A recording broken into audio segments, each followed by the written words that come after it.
Blog Talk Radio. Here we go.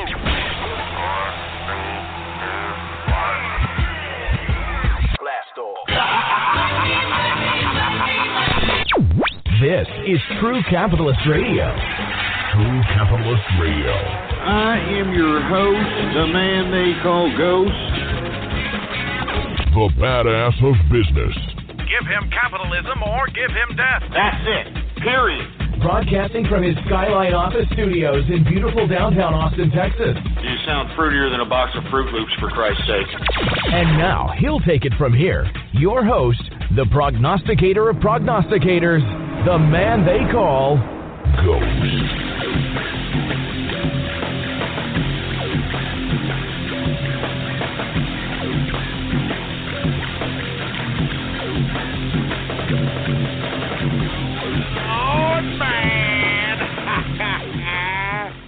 How's it going, folks?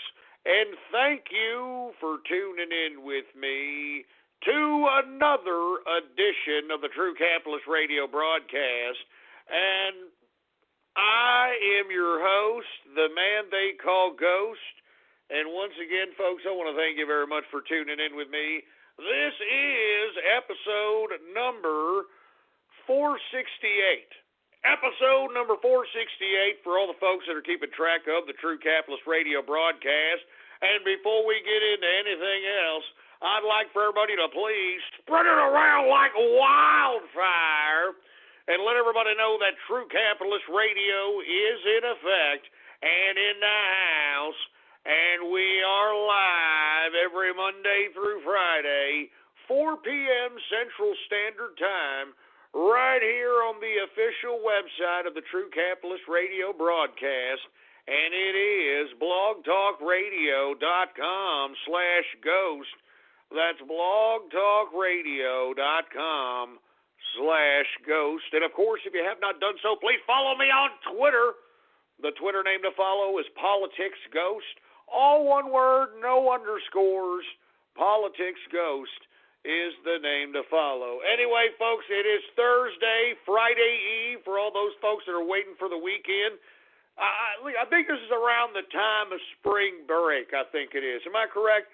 It's around the time of spring break, so we got a lot of kiddos out there that are in college waiting to go to, the Panama Cities, and the South Padre Islands, and the Cancuns. Well, I don't know if they're going to go to Cancuns. I don't know what the hell's going on. As a matter of fact, according to reports, because of the immigration reform, travel might be a little bit hectic for all you kids out there that want to go on these spring break escapades. But hey, it's for the betterment of the country. Anyway, folks, before we get into anything else, I want to thank you for tuning into the broadcast. I do want to say, first and foremost, that we do have another media project that's a part of the show, folks. I'd like for everybody to go ahead and check it out whenever they have a chance. Type in your browser, ghost.report. Simple as that. Just type right that in your browser, ghost.report, folks. Delivering news for capitalists. And we've got a lot more things coming. We're just coming up. So got a lot more things coming. So go ahead and check that out. Anyway, folks, now that we got all that out of the way, let's go ahead and get to the markets, folks, because I'm sure everybody's anticipating what the hell is supposed to be said here. Now, folks, as you can tell by the intraday chart on any of the composite indexes, whether it's Dow, S&P, NASDAQ, I mean, what the hell is that? What in the hell is that? I mean, you know what that chart tells me? Once again, a certain level of uncertainty is setting into the markets. And let me tell you why. The reason that we're seeing uncertainty, folks, is because, of course, we're seeing an increase in the value of the dollar, uncertainty in the international community. You've got a lot of factors going on out here. The CIA data dump, I think, has a lot to do with a little bit of the uncertainty going on in the investment market, believe it or not. We don't really know what's going on here, so, it's got investors a little bit helter-skelter, to say the least. I mean, and the proof is just looking at the chart. Now, always remember, when you take a look at a chart, it says a lot. I mean, it basically tells the story. And when I take a look at this chart, whether it's the Dow, the S&P, or the NASDAQ, I mean, it was this huge dip, and then all of a sudden at the end of the day we're closing up on the upside like somebody's trying to prop this damn thing up. What have I been saying? Somebody's trying to prop this thing up. It makes no sense, okay? So with that being said, let's just continue with the market out here. This makes no fundamental sense whatsoever. I've been telling people this is a trap. All right, if I were you, I'd be cashing out now. You even have it on Bloomberg today that you're not going to be able to retire on the Trump bump. Well, you may be able to retire if you cash out now and be able to diversify those cash investments into other type of investment opportunities, whether it be a business. Believe it or not, I actually think that's the best investment right now, folks. I mean, businesses. I mean, you know, right now, if we take a look at the jobs number in the yesterday's jobs report, which reported 300,000 jobs, well, actually it was about 298, 297, but still rounded off to 300,000. The expectation was about 183, 198, something to that figure. I mean, well beyond that, and a good bulk of that particular employment came from small business. And you see, that needs to be the catalyst for employment as it pertains to America's economy. I mean, we need to keep businesses within the communities because what people don't understand, and I don't mean to go off on a tirade here, but I think this bears repeating because some of you folks may have heard this in the past, but this is a capitalist show, and I am trying to encourage capitalism. Right now, as we see it, we have a very good playing field as it pertains to the taxes and the tax benefits that are impending at some point. We'll talk about that later for business owners. Now, you know, you need to go look into how to start a business, folks. We actually have a couple of articles on Ghost.report right now if you want to go ahead and get some ideas on how to start some kind of a business or supplemental income. I mean, this is your time right now, folks. I mean, don't just sit there and just not take advantage of this opportunity. I mean, there's opportunities out there now. All right, regardless of this civil war that's happening between the deep state and the Trump administration, I mean, you know, there still has to be business, you know. I mean, the life has to continue. The engine of the economy has to keep going. People have to still go to work, you know. I mean, people still got to eat. People still got to be clothed. You know, people still got to buy shoes. People still got to get from point A to point B. You understand what I'm saying? Economic activity is still going to happen. But in my personal opinion, folks, I mean, the 20,000 Dow Jones Industrial is a complete trap. Take a look at the chart, okay? And the reason I'm focusing so much on small business is I want people to remember that the reason that many, I would say, mid-sized markets in America, that the reason they don't have too much economic opportunity is because the big box retailers went in there, these super stores, you know, the Walmarts, the Super Targets, you know, these types of folks went into these mid-sized to smaller communities and basically ate up all the market share. Now, the only reason they were able to do that, folks, was because they were able to basically price below wholesale value in some points. I mean, this has been the case many times with Walmart. They would price below wholesale value to lure in the customers in any kind of mid-sized or small community, and then when mom and pop shops would be closing all around, they'd hike up the prices to whatever they wanted to because they cornered the market. Now, the reason I bring this up is because I feel that people need to realize that if you want the better jobs, if you want the long-term employment, if you want better communities, I think that you've got to pay just a little bit extra to go to that small business, and you want to make sure that it's a small business that if you're going to make that person wealthy, all right, well, not wealthy, if it's a depending on your market, you could make somebody wealthy, but in the end, you're going to make them rich within the community because you're going to be spending at their small business. Be sure, as a consumer, to know that that person is going to spend their money and the business's money within the community. Because if you make that person rich, that small business owner rich, and they go out and they spend the earnings that you give them at another local restaurant or at a local bar, all of a sudden, the money that you have spent into the small business, making a community business person rich within the community, they are spending that money in other community businesses, which is circulating that money throughout the community, which creates more jobs, which creates more wealth opportunities for folks. I mean, this is the objective right now for every community that wants to make America great again economically. You need to start buying small or mid-sized business that is going to spend a good portion of whatever you spend at their business in the community. All right? I mean, that's all there is to it.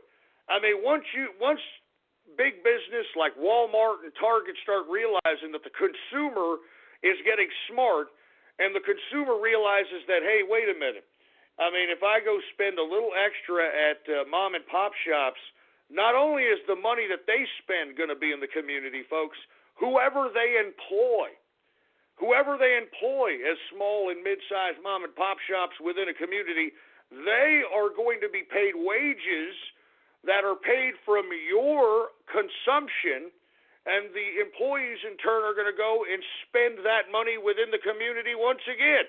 So this is why I'm saying, if you want to help Donald Trump kind of just jumpstart this economy without the help of the Federal Reserve and these assholes in Washington, D.C., that's where you need to be, folks, in my personal opinion. I know that people always try to say, well, Ghost, it's cheaper to go to the Walmart. It's cheaper to go to the Target. I mean, you can't blame me. I gotta get the better price. Well, there's an exchange for that better price, folks, and I think that you have witnessed that. The exchange for that better price is that all that money you spend at the Targets and the Walmarts, it isn't going to stay in that community. As a matter of fact, probably at midnight, it's wired out to some freaking headquarters somewhere in another state, all right? And the only money that is basically going back into the community is the wages that are being paid by the workers in these Targets and Walmarts. And, it's up to you to make a judgment call on whether or not that is going to maintain a community. I particularly believe it does not, and I think that the record and history shows that it does not. So what does that tell you? That tells you in exchange for that savings of maybe, 10, 15, 20%, maybe 30% if you're lucky, that savings you exchanged for a community that's going to be with vacant retail space, no jobs whatsoever, all right, whatever wages are going to be out there are going to be dictated by these big, huge superstores. Whatever benefits or any kind of long-term employment, of course, is going to be dictated by these big superstores. And, once again, whatever money you spend there, it's not going to exchange hands. You understand what I'm saying? Like I told you, when you spend it with the small business or the community business, I mean, that money's not going to exchange hands. It's going to be wired out of there, and the only time you're going to see money back into the community from that big superstore is when they pay the employees' wages. And let's be honest, folks, when they pay their employees' wages, what do? What do the employees of these big superstores do? They go and spend it at their employer. So once again, we wonder why we got mid-sized, small markets that are just turning into complete and utter impoverishment. I mean, this is important, man. I mean, this is why I'm telling you, folks, we need to get smarter as capitalists. We need to realize that, listen, if we're going to spend our money somewhere, we need to understand that where we spend our money is a political statement. And if you're willing to sell out your community, and listen, it's your freedom to do so. I'm not making judgment calls on you. If you're going to say, look, Ghost, it's cheaper at Walmart, it's cheaper at Target, I can't help it. Hey, I can't. You're the consumer. But you can't complain when there's no job opportunities within your local market. You can't complain when the wages are pretty low in your local market. You can't complain when there's a lack of actual choice within your market.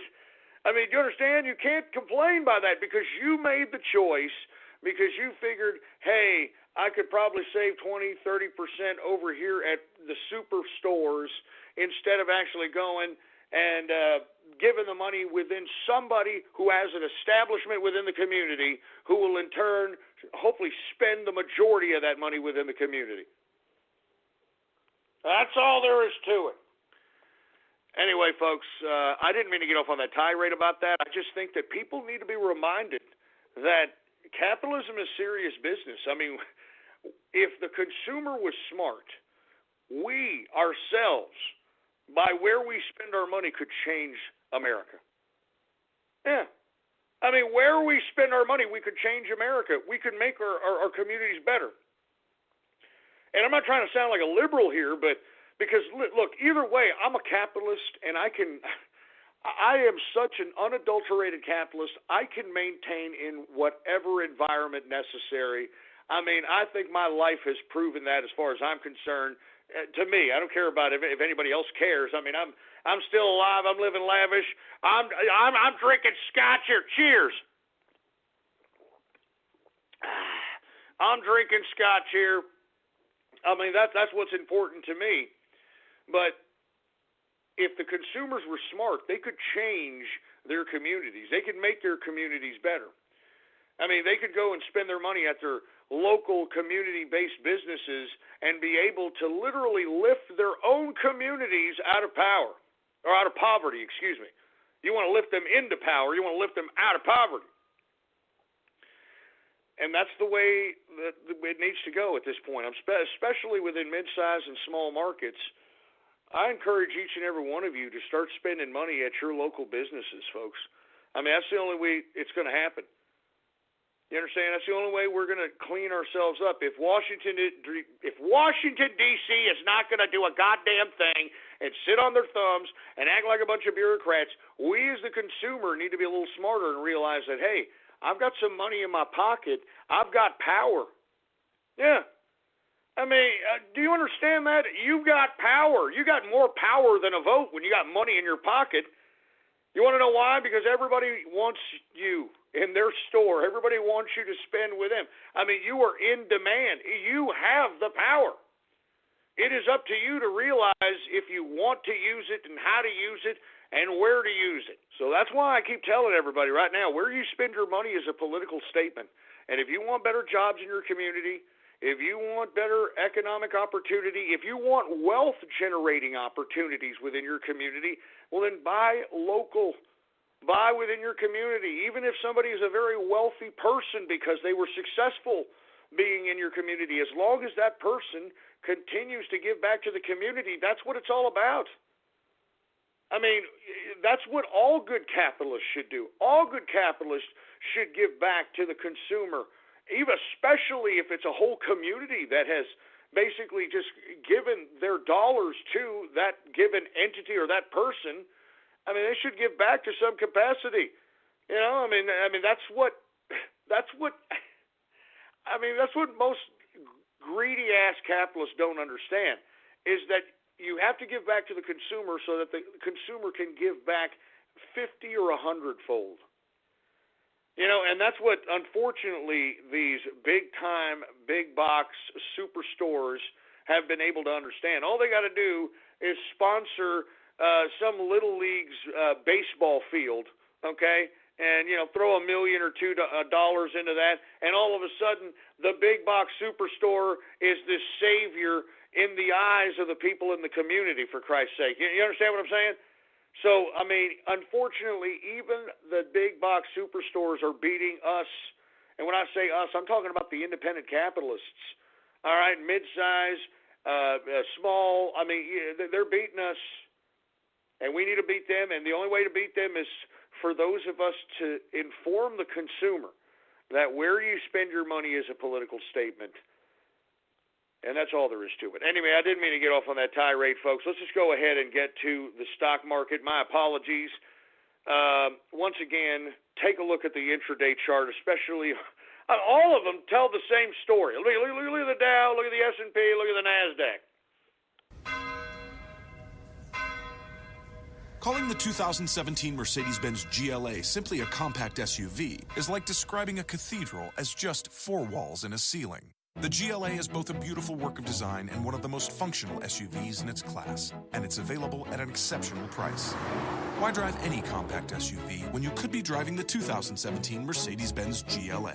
Visit MBUSA.com/GLA to learn more. Mercedes-Benz, the best or nothing. I mean, a complete and utter ridiculous. It doesn't even make sense. Anyway, Dow Jones Industrials closes on the upside very modestly, up 2.46 points, a percentage increase of 0.01%, closing out the Dow Jones Industrials at 20,858.19 points for the Dow Jones Industrial.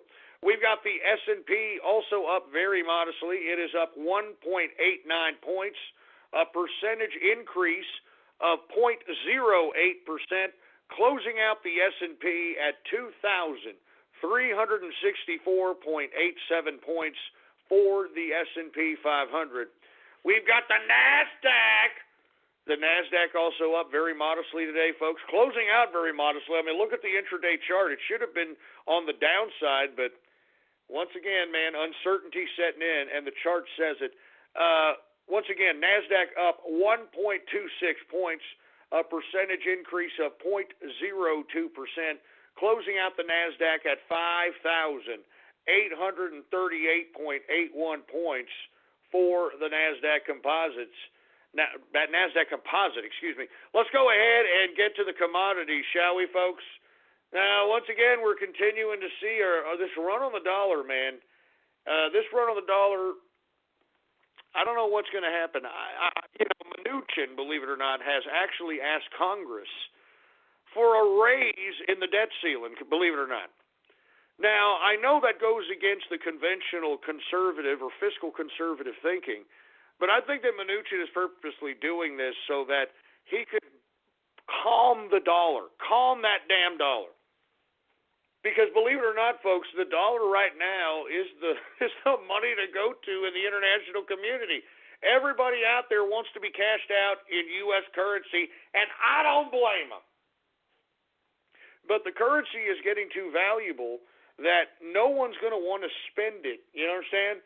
And moreover, not only do they want to spend it, they're going to hoard it. And just like I described the local and mid-sized market, you need a circulation of cash, you need a circulation of money.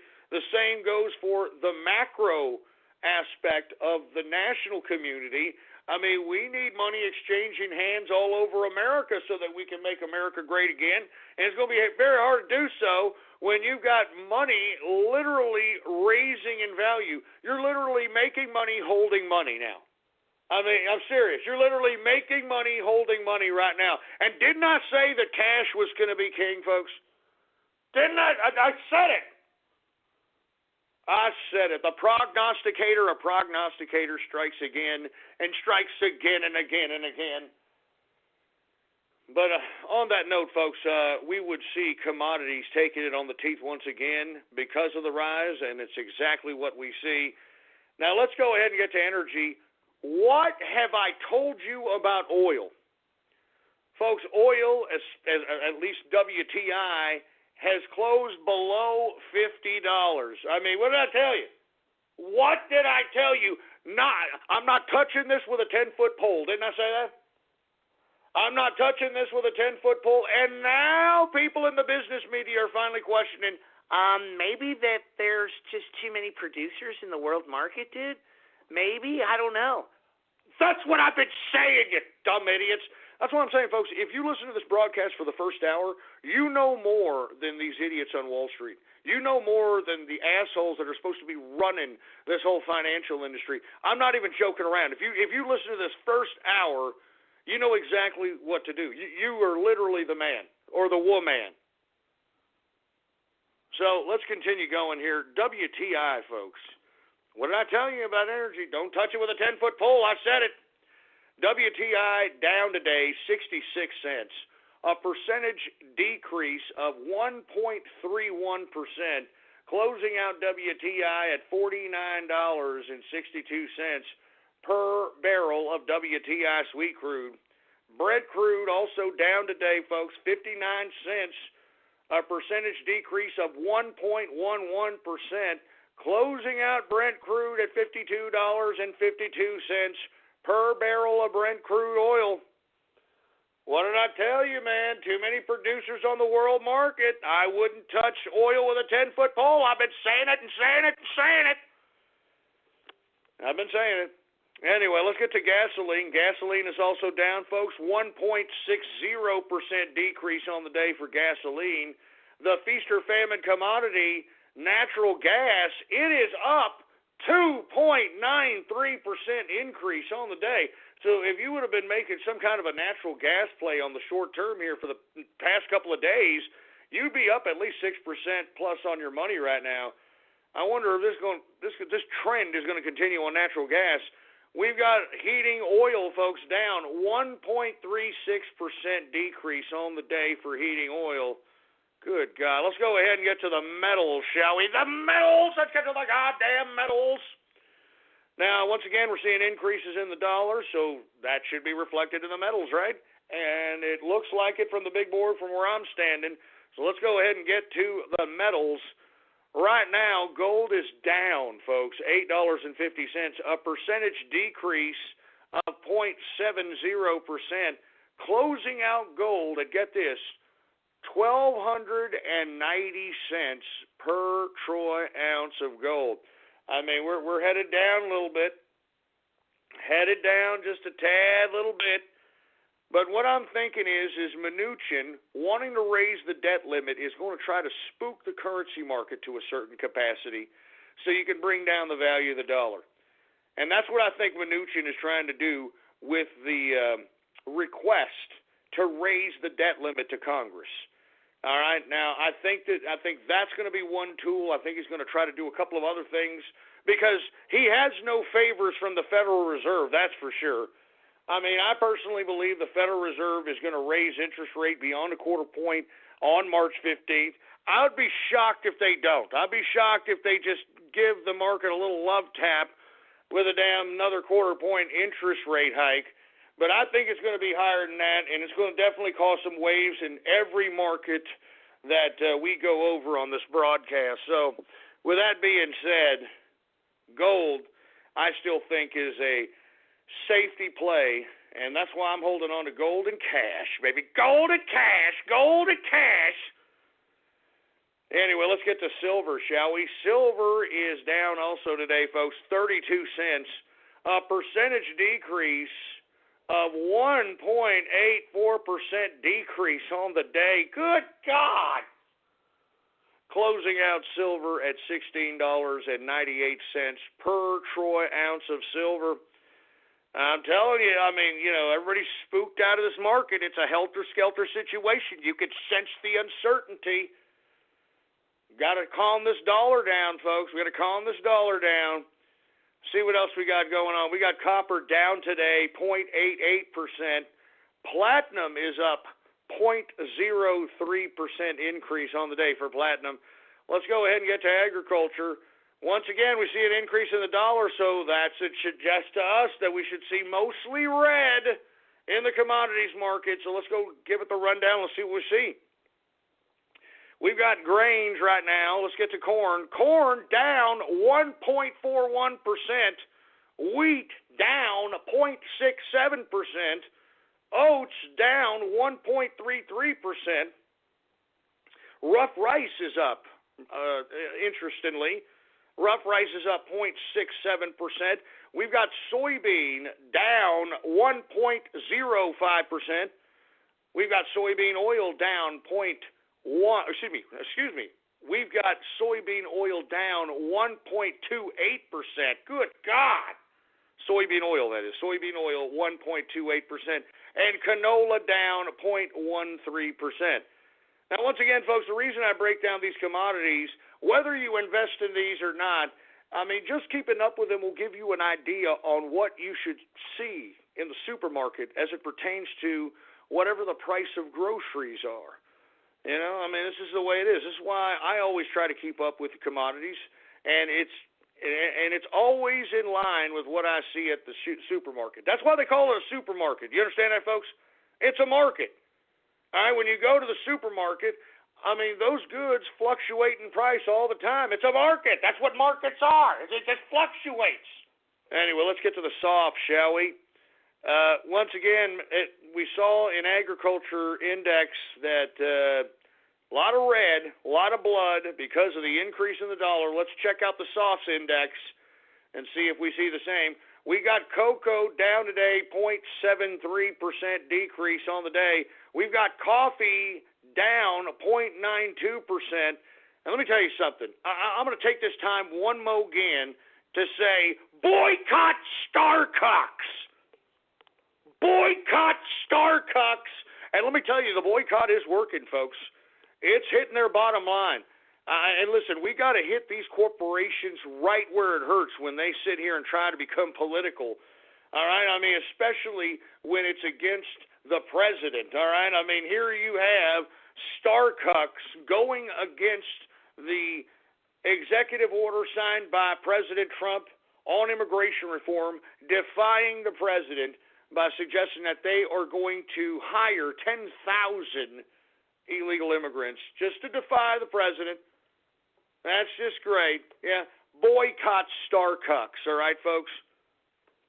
Boycott Starbucks is all I got to say to that. Anyway, let's get to sugar, shall we? Sugar! Sugar is down. Sugar is down today, 2.17% decrease on the day. Orange juice is also down 1.97% decrease on the day. We've got cotton down 0.35% decrease on the day. We've got lumber down, 2.19% decrease on the day for lumber. Good God. We've got rubber. It's continuing to go up, right before spring break. You know what I'm talking about. Everybody wants a little Anyway, rubber is up 0.70% increase on the day. Ethanol is up 0.20% increase on the day. Let's go ahead and get to livestock, shall we? Now, we saw increases in live cattle yesterday, folks. I'm not liking it. I've been having a ball with these damn low beef prices. I'm talking beef tenderloin. I mean, you name it, baby. I'm loving it. I'm loving all the cheap beef prices. But it seems as if with this plus side trend on live cattle, it might come to an end here. So let's get to live cattle. It is up today, 0.45% increase on the day for live cattle. Cattle feeder up today. Or did I say live cattle was down? Live cattle is up 0.45%. Jesus Christ. I'm tired, folks. I mean, hey, listen, I'm going to be honest with you. I am dead tired. All right, I want to be honest with you. I mean, I'm processing freaking, 300 or 400 orders of Mr. Fortune Cookie and Optimism, for Christ's sake. I mean, I've got corporate taxes due March 15th. I've got to do a show here, for 3 hours a day, 5 days a week, True Capitalist Radio Show. I've got another show now over there Saturday night, 5:30 p.m., the Saturday Night Troll Show. I still got to have a life with my wife and my dog. I mean, good God, I got work to do. I got businesses. I got a lot on my plate, for Christ's sake. Good God. So anyway, I'm just saying, I just got a lot on my plate, and I'm tired a little bit. I might, slip up every now and then. I'm just a little tired. All right, but I just keep going. I'm a machine, for Christ's sake. Do you understand that? I just keep going. Nothing's going to stop me. I'm a capitalist. I'm a machine. I'm a machine. So anyway, you know what? Give me a drink. Give me my drink, for Christ's sake.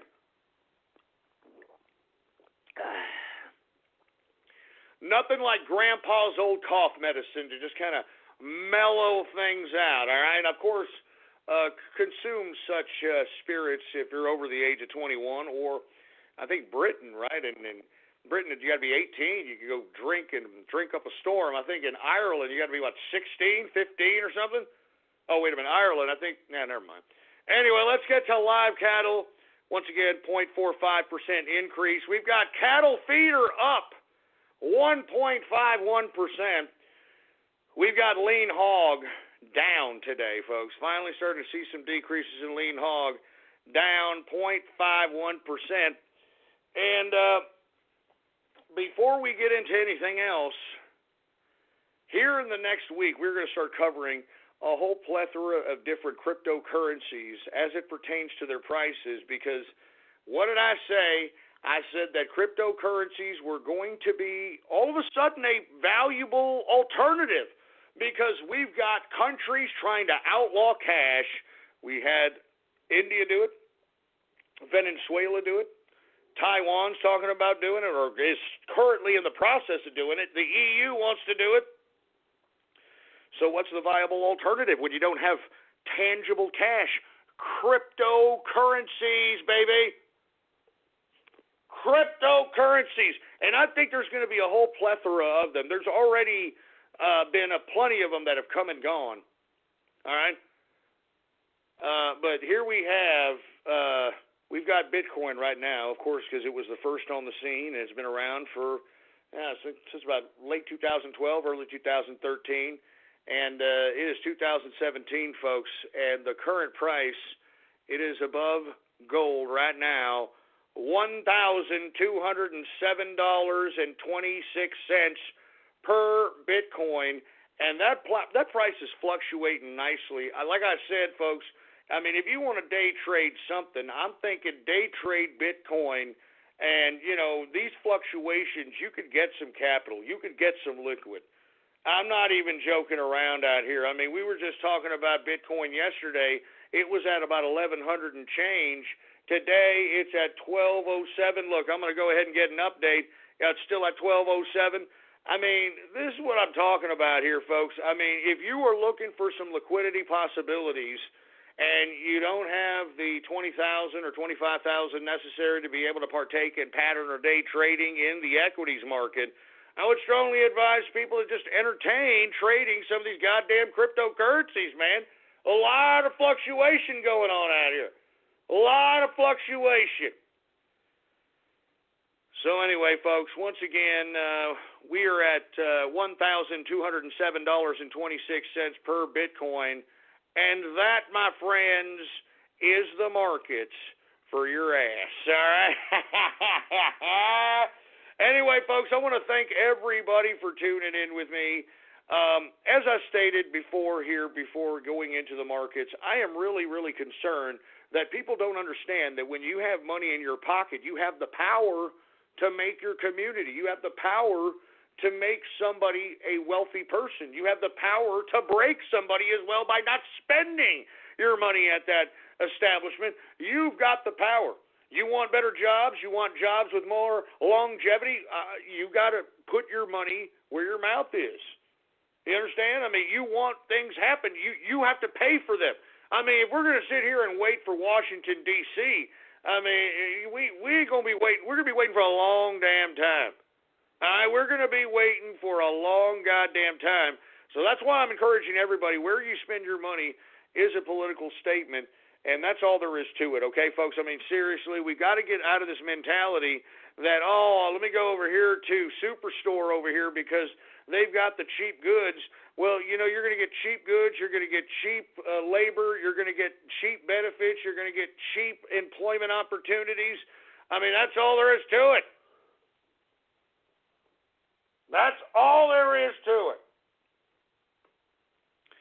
Anyway, folks, I'm in a very good mood today. Let's go ahead and get to an early edition of Twitter Shoutouts, shall we? That's right, folks. You know, I mean, I like being random now. I like being random. Now that the show is taking a more serious turn, folks, believe it or not, I mean, I'm getting a huge bump in ratings. I know that it's very hard for a bunch of troll terrorists and cyber vermin to believe, but I'm getting a huge bump in ratings because people want to hear the straight political dope. All right, they want to hear something that's serious out here. They don't want to hear a bunch of short bus tards out here that are cracking jokes because they're playing some ridiculous medley of a cartoon of some effeminate fat black man. So anyway, with that being said, let's go ahead and get to some Twitter shout. Hey, engineer, do we got any Twitter shout-outs to be had out here?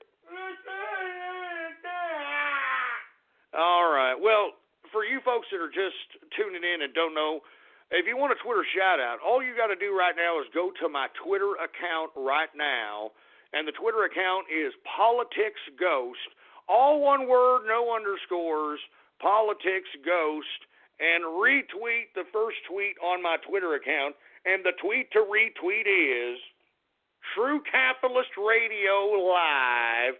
That's True Capitalist Radio Live. If you retweet that tweet right now, I will give you a Twitter shout-out live right here on the broadcast, right here and now. So with that being said, let's go ahead and get to some Twitter shout-outs right now. Anyway, we got Petro in the house. There's Veteran Capitalist. How you doing? We've got Takumi Capitalist. We got Jacob. What's going on, man? We got Zagardi Rumble. Stay Off My Turf in the house. Dorito Burrito.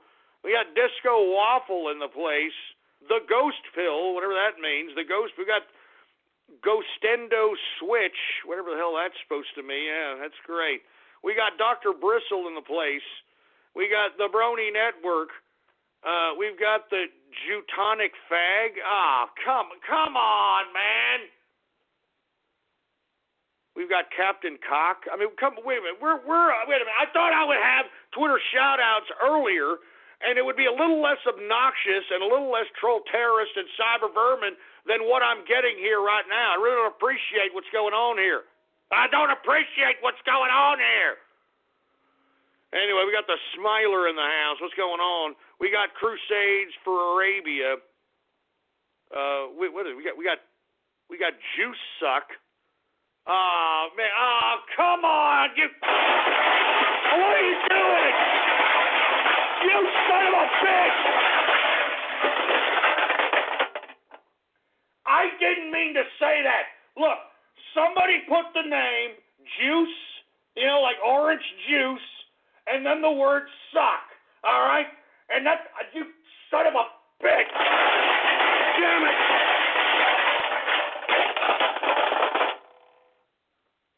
You son of a bitch! You're gonna get me pulled off the air. You're gonna get me pulled off the air. Look, I did not mean to say that. All right, folks. Anybody who took offense to that, I did not mean to say that. It's these troll terrorists and cyber vermin. I didn't mean to say that. I didn't mean to say that.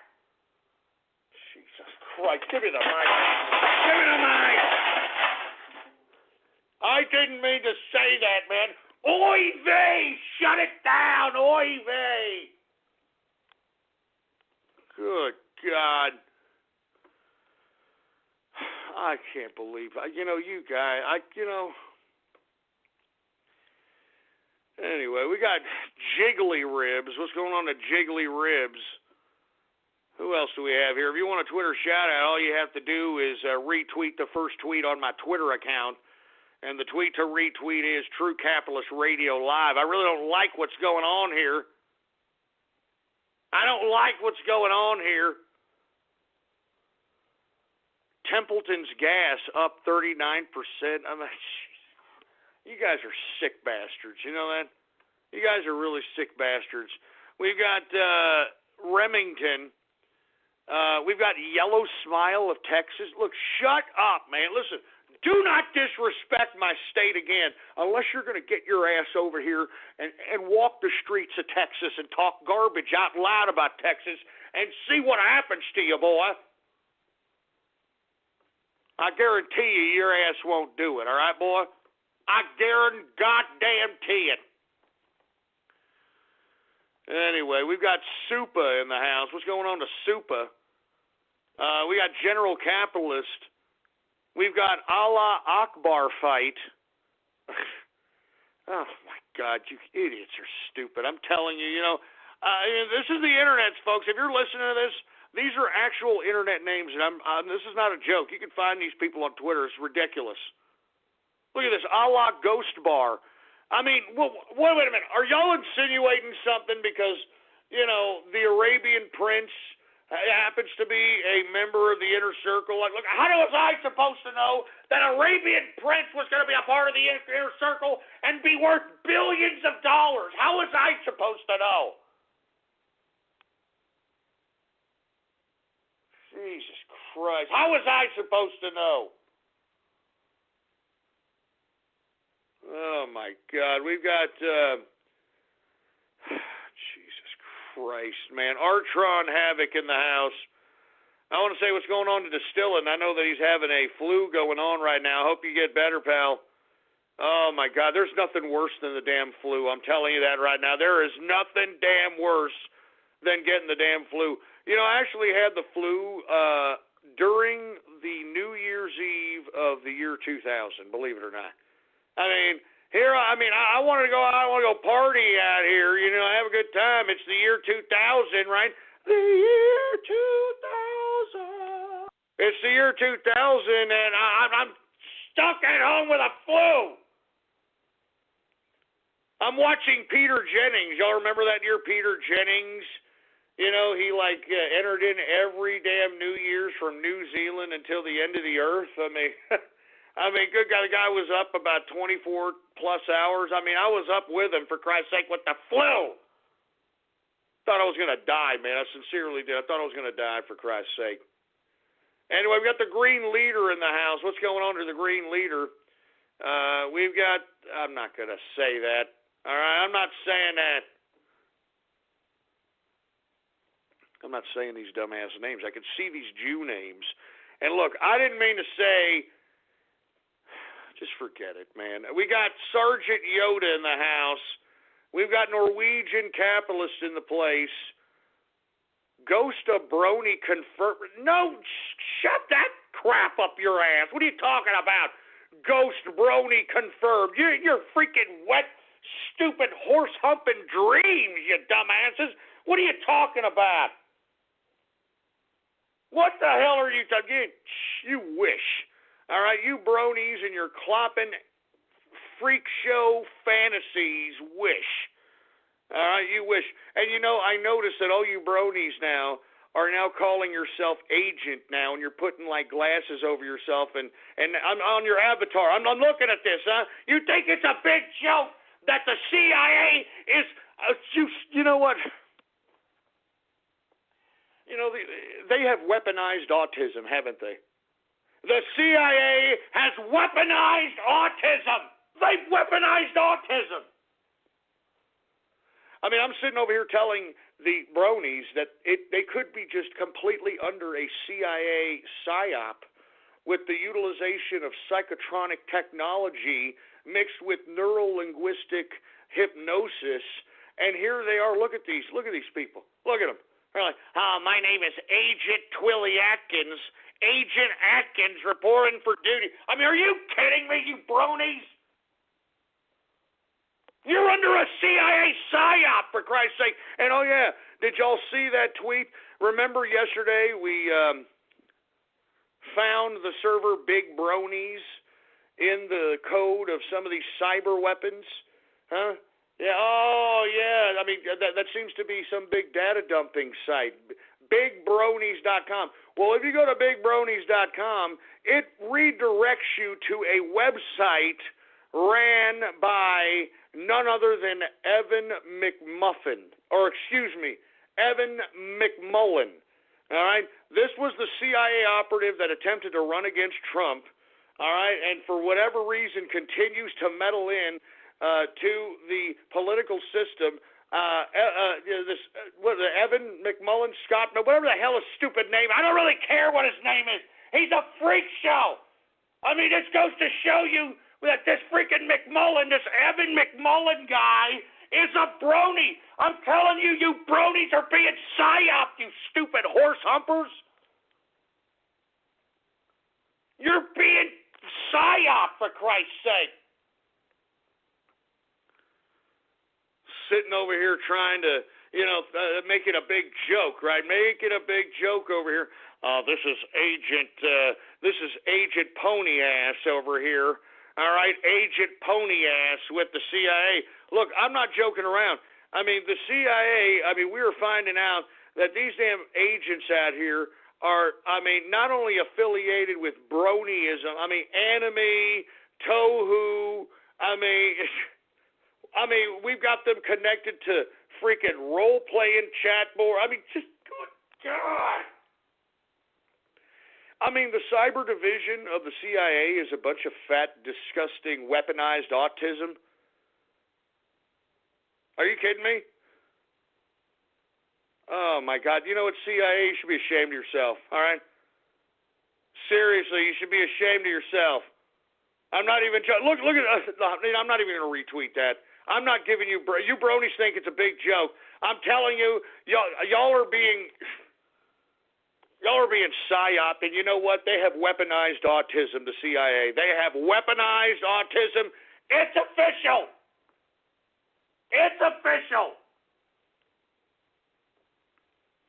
They weaponized autism, for Christ's sake, man. You should be ashamed of yourself, CIA. But of course you have no shame.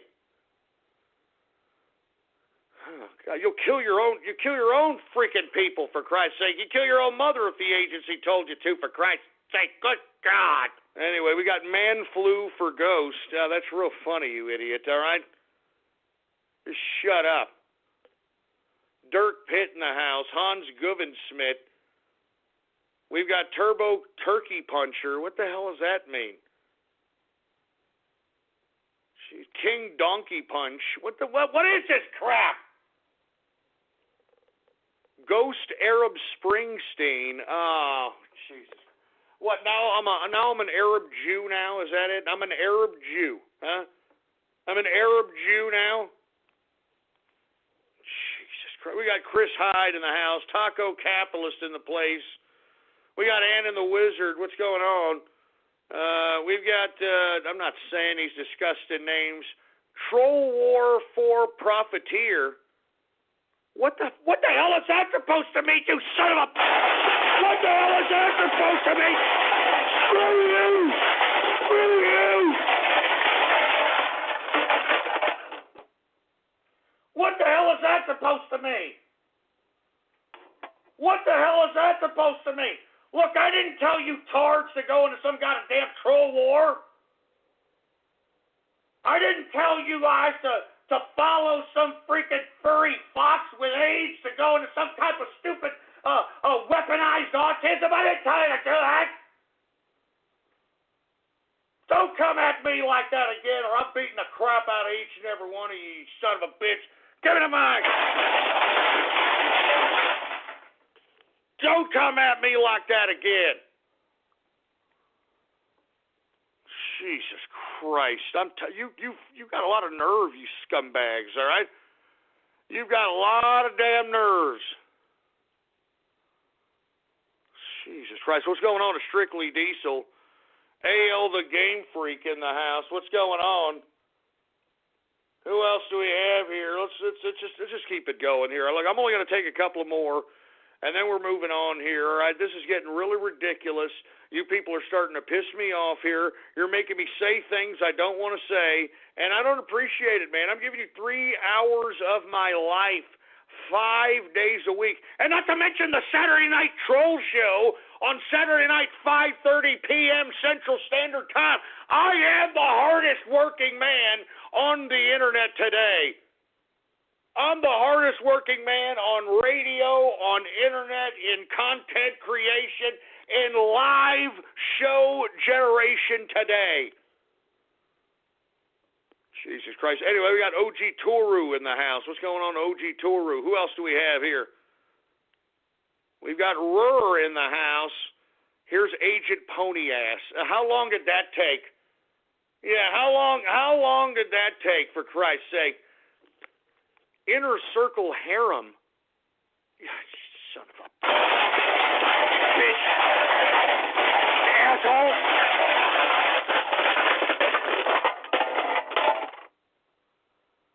Inner Circle Harem?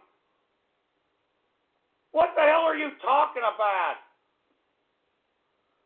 Look, enough of this, all right? How was I supposed to know that I was going to have an Arab prince who's worth billions of dollars in the inner circle? How was I supposed to know? Give me the mic. And look at this name. Hack Ghost Now CIA. Oh, that's great. Oh, that's great. Hack Ghost Now CIA. Shut up. Just shut up.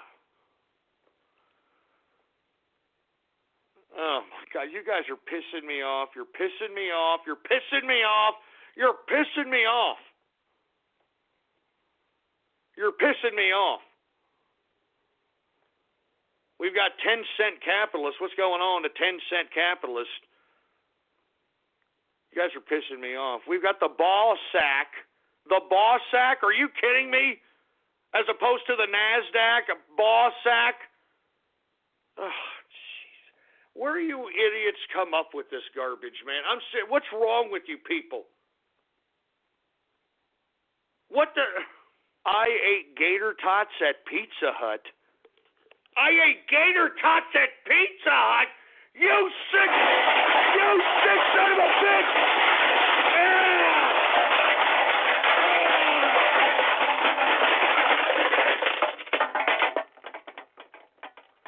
Look, I know what you dumb sick sons of bitches mean by that, and I'm warning you, and this is your last warning.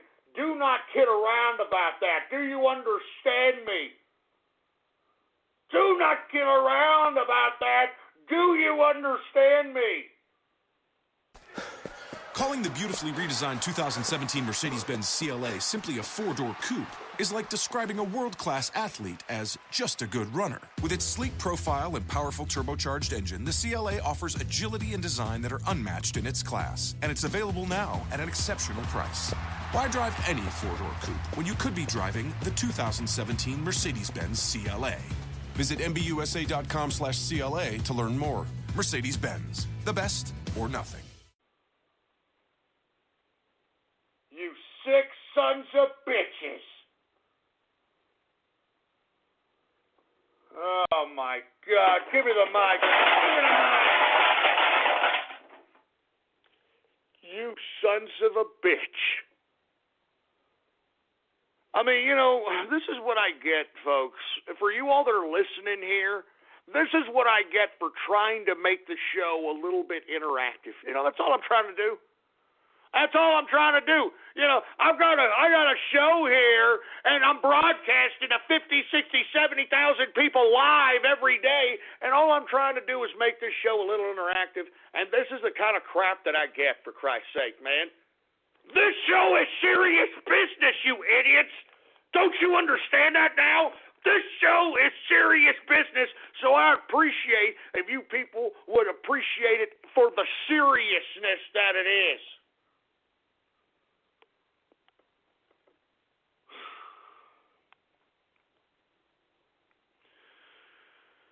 Oh, my God. Agent Goliam McNug? What the hell is that supposed to mean?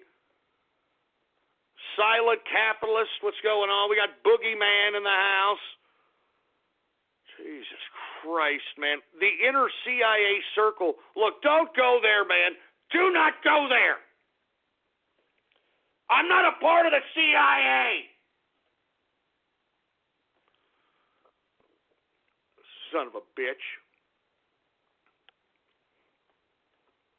Here's Agent Swartz. Oh, yeah, here's Agent Scarlet Moon. Yeah, here we go. The bronies are all, look at this. Oh, yeah, they think it's a big joke. I mean, their autism has been weaponized by the CIA, and they think it's a big goddamn joke. Look at that crap. That's just great. That's just great. Jesus Christ. And look, I got the inner circle in the chat room right now saying that they're all CIA now, for Christ's sake. Look at this. You sons of... Yeah. You see what you troll terrorists have started? Enough of the CIA jokes, man. You're not helping the whole situation that the country is under right now joking about this. You're not helping the country. Just please stop it. Do you understand me?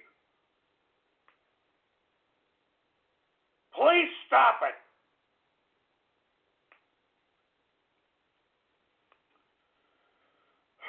Give me the goddamn mic. Give me the goddamn mic. You know what? I'm done with Twitter shout-outs. I mean, I sit over here, I give you guys a pretty good amount of time for Twitter shout-outs, and this is the kind of crap I get. You understand that? This is the kind of garbage I get. Give me my drink, for Christ's sake. I deserve more respect than this.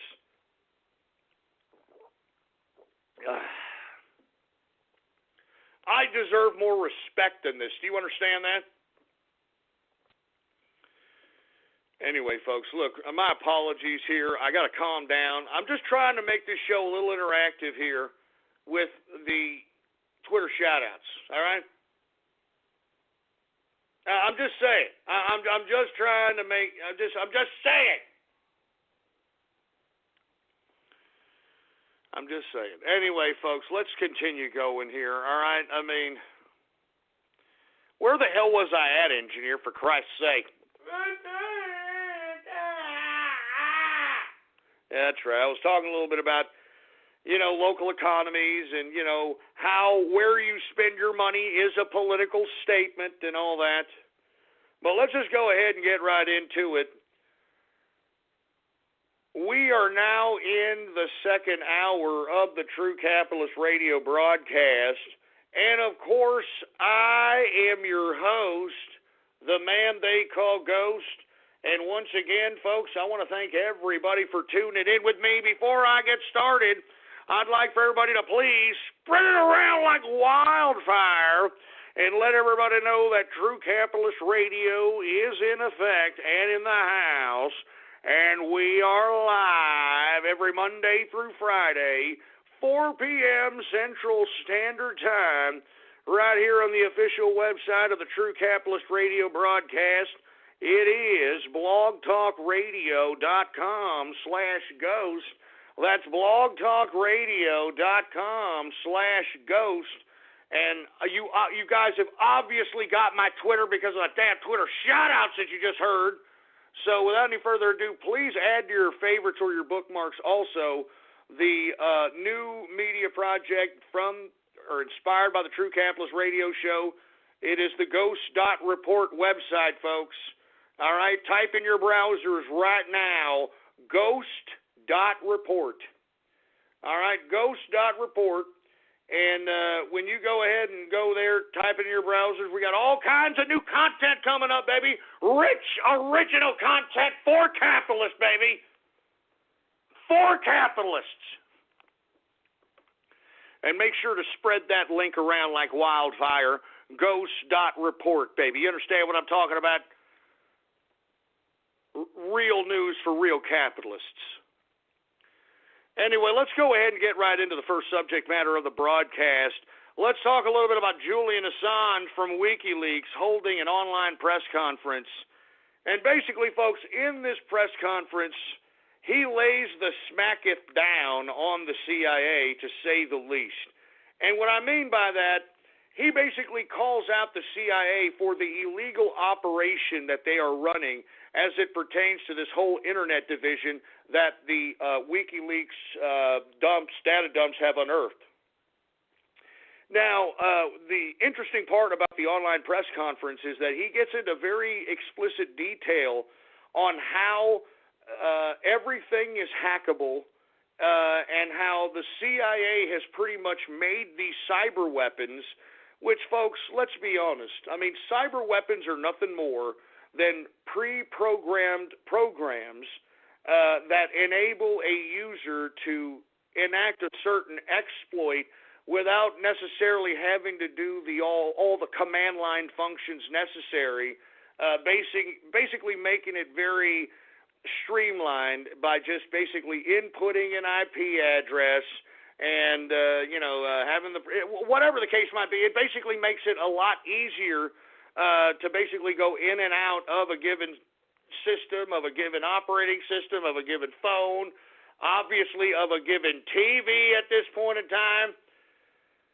So once again, folks, I would like everybody to realize right now that what WikiLeaks has done, it has shown that the CIA has overstepped its boundaries and should be, to be honest with you, I think it should be eliminated. I think that it should be unfunded. I think that everybody should be fired. How the CIA has been able to do this is beyond me.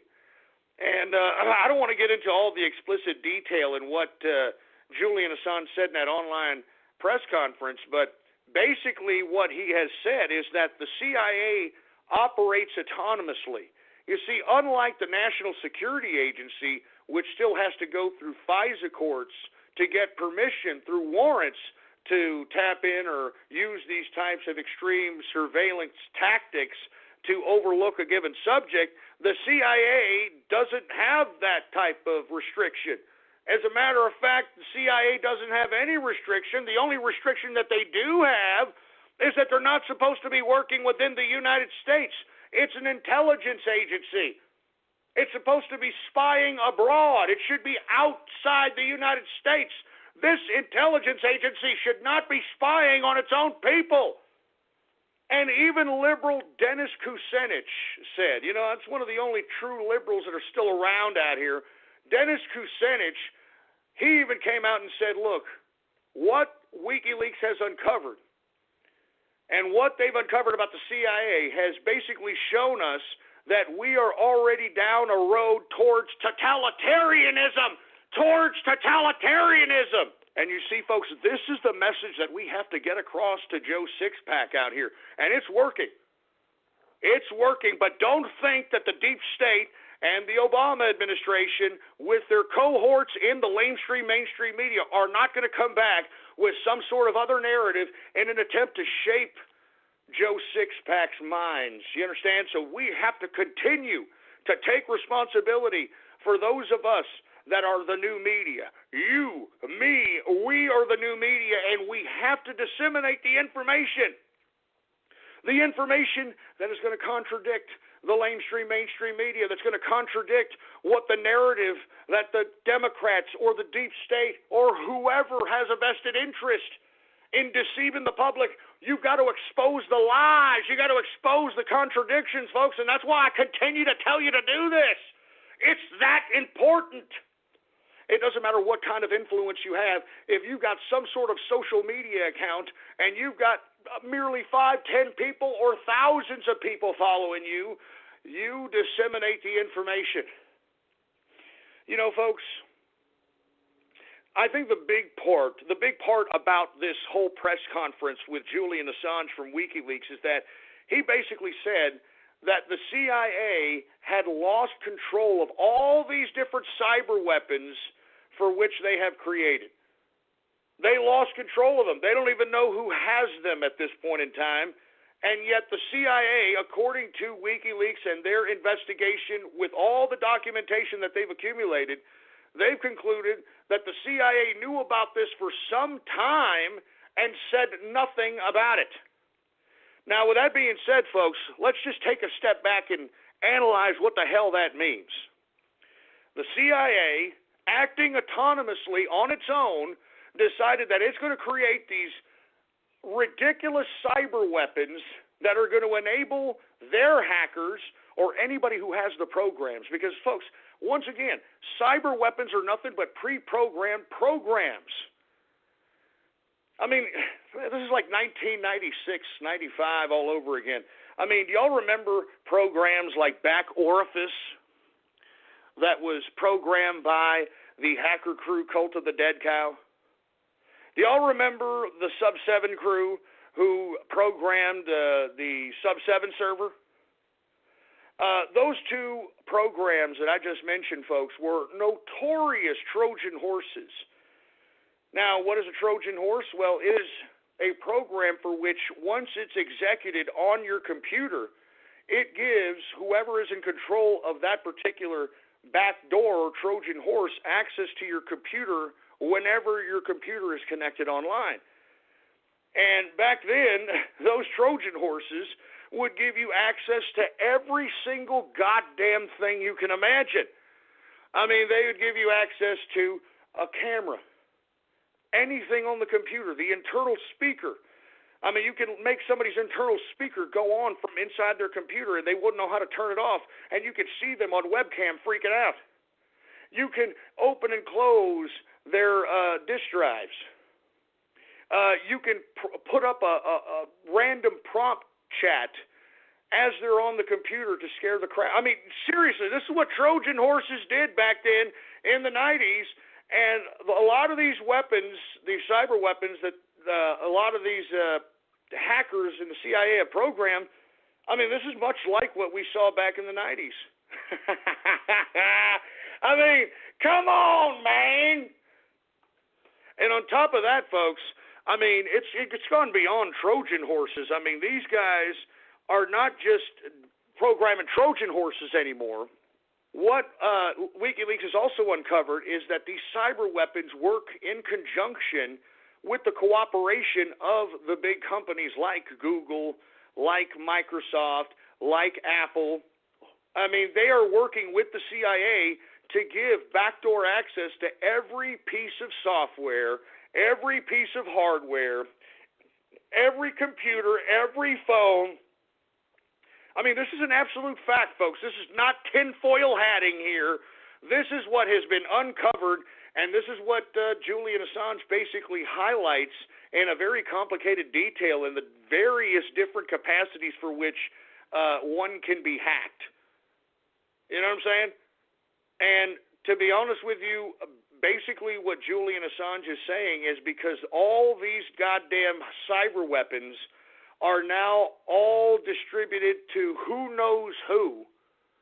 I mean, Julian Assange alluded to the fact that maybe China's Secret Service or its intelligence agencies has a hold of some of these cyber weapons and are pretending to be the CIA themselves. Because what Julian Assange says is that what the CIA did is that they created all these cyber weapons. And what are cyber weapons? They're pieces of software, like I just alluded to. And once that piece of software is connected online, it is vulnerable to being obtained. It's vulnerable to being downloaded or aggregated. I mean, it's vulnerable. And according to WikiLeaks, the CIA stored all these cyber weapons in one central location that was very unsecured, according to Julian Assange from WikiLeaks. Now, this first Vault 7 data dump, it is a part one to a series of data dumps that I don't know when the hell they're going to stop. I'm going to be honest with you. I mean, this is huge. This is huge because this data dump currently is only 1% of the data that has been obtained in this CIA data dump. So there are plenty more, all right? Plenty more where that came from. So what I'm saying is, folks, is that right now, no matter what computing device you are on, no matter what phone you may have, you are vulnerable no matter how safe and how secure you think you are, because these pieces of software have been hacked and have been distributed to who knows who. I mean, it makes you wonder where all this ransomware is coming from, remember? Now, I mean, you've been seeing that, right? Oh, here's some ransomware. I mean, did y'all hear? I talked about this a few weeks ago. Some hacker actually hacked a hotel and locked every hotel guest in their room until the hotel paid a ransom in Bitcoin. I mean, you know, those types of hacks, I mean, those are pretty sophisticated. I mean, those sound like they had some kind of ease of getting in and out of a given system. You understand what I'm saying? I mean, and the same thing goes for these ransomwares. I'm telling you this right now. What Julian Assange has alluded to is the fact that these weapons are distributed to who the hell knows who, and he alluded to the cyber mafia, which the cyber mafia, folks, is consistent of mostly individuals that are out there looking to exploit for money. And that's exactly what these weapons are doing, in my personal opinion. And I think that the CIA, on top of them acting autonomously and building these cyber weapons against the law, because they should not have been using this, first of all, against us, the United States, and secondly, they should not have built these cyber weapons and stored them at a single centralized location and made it so unsecure that now everybody in the world is going to have a copy of them. On top of that, folks, the CIA said nothing.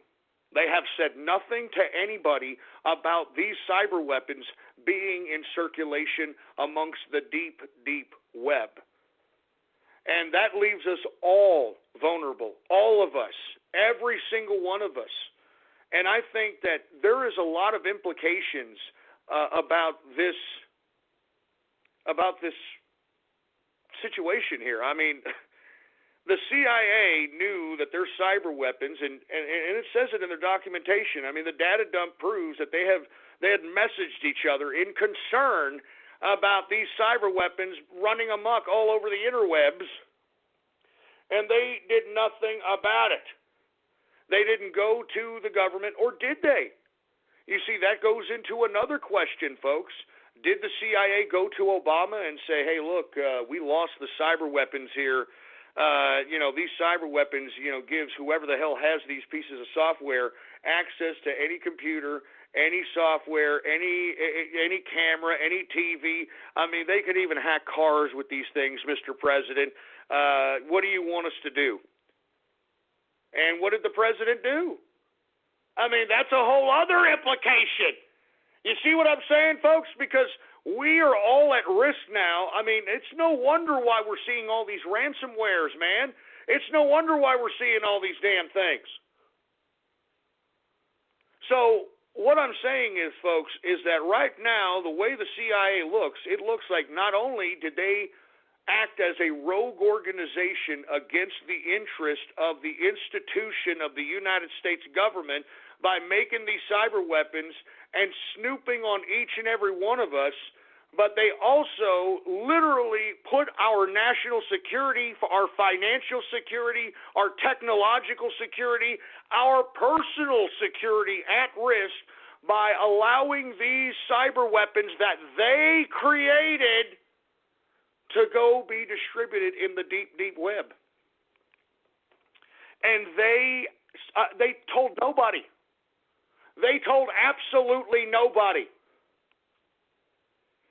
So with that being said, Julian Assange, believe it or not, which I think, if you want my personal opinion, I think that this is Julian Assange's attempt at taking down the CIA cyber division, to say the least.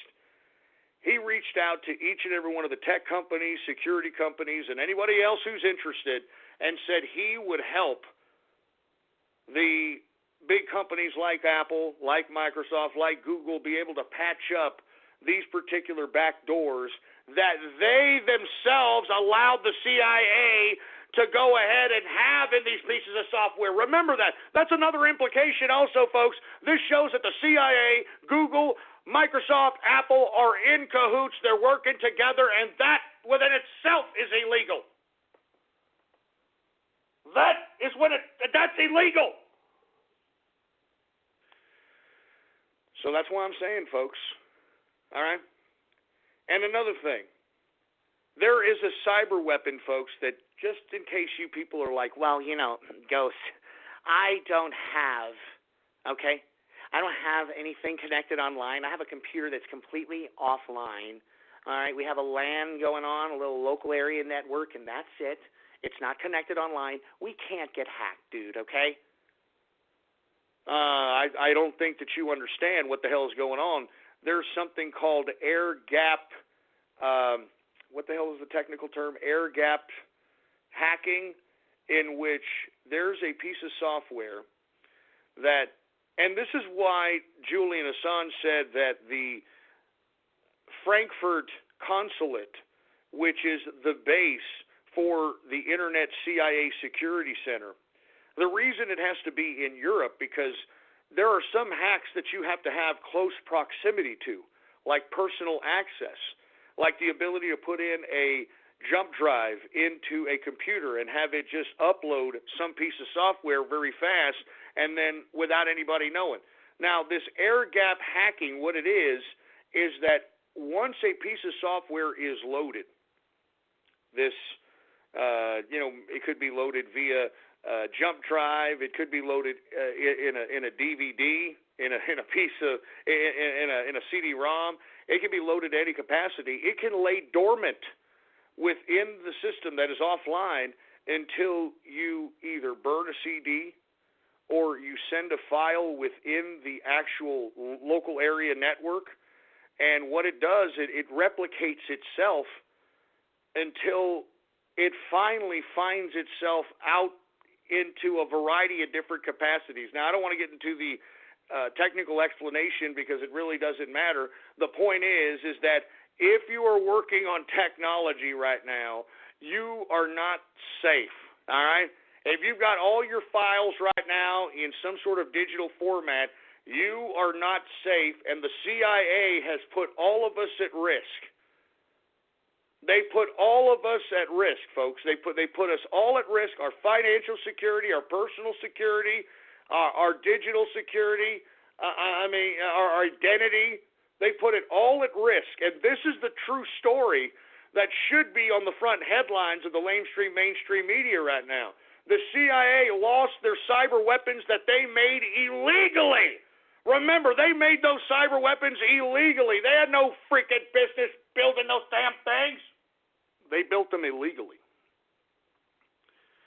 And, it goes even further. I even told you about, and this was made public record, they can hack you now with, things that they're putting into your USB cable through radio frequency type hacking technology. I'm not even joking around. They have developed so many goddamn hacking weapons, folks, that we are all unsafe, and this is the true story here. This is what needs to be told. Anyway, with Julian Assange trying to throw the olive branch out there and suggesting to tech companies and security companies that he'll help patch up the holes that the CIA has created due to their negligence and their complete defiance of law, this basically chops the freaking CIA Internet Division down to size, and in my personal opinion, I think that's over. I think that right now what Julian Assange is trying to do, he's trying to take over the CIA Internet Division. I'm not joking around. I'm not joking. Why do you think he said he would help the tech companies do it?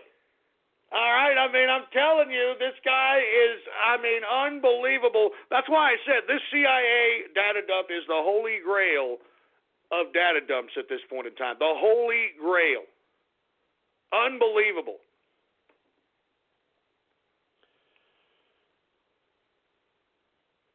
Anyway, folks, let's continue going on here. Once again, we on the right, especially the capitalist right, we have to use this to our advantage because right now we've got the lamestream media trying to conjure up some sort of a cover story. You've got the CIA probably trying to conjure up some false flag for the weekend so that everybody has their eyes on the boob tube focused on that and have their attention focused on that, have their narrative shaped on that. We cannot allow this opportunity to escape us. That's why, folks, I have been constantly tweeting Obama for prison. We need to throw this son of a bitch in prison. We need to throw a lot of people in prison who used and abused their authority, folks. Who used and abused their authority. Let me go ahead and retweet what I tweeted this morning here, all right? Barack Obama for prison, let's make it happen. And for you folks that haven't seen this tweet, I have an image shot of Steve Bannon's Facebook message, and it says, and there's an image of it right now on Twitter if you want to check it out. It says, I wouldn't be surprised if by the end of Trump's presidency, at the end of President Trump's first term, you see multiple people from Barack Obama's administration, if not he himself, in federal prison.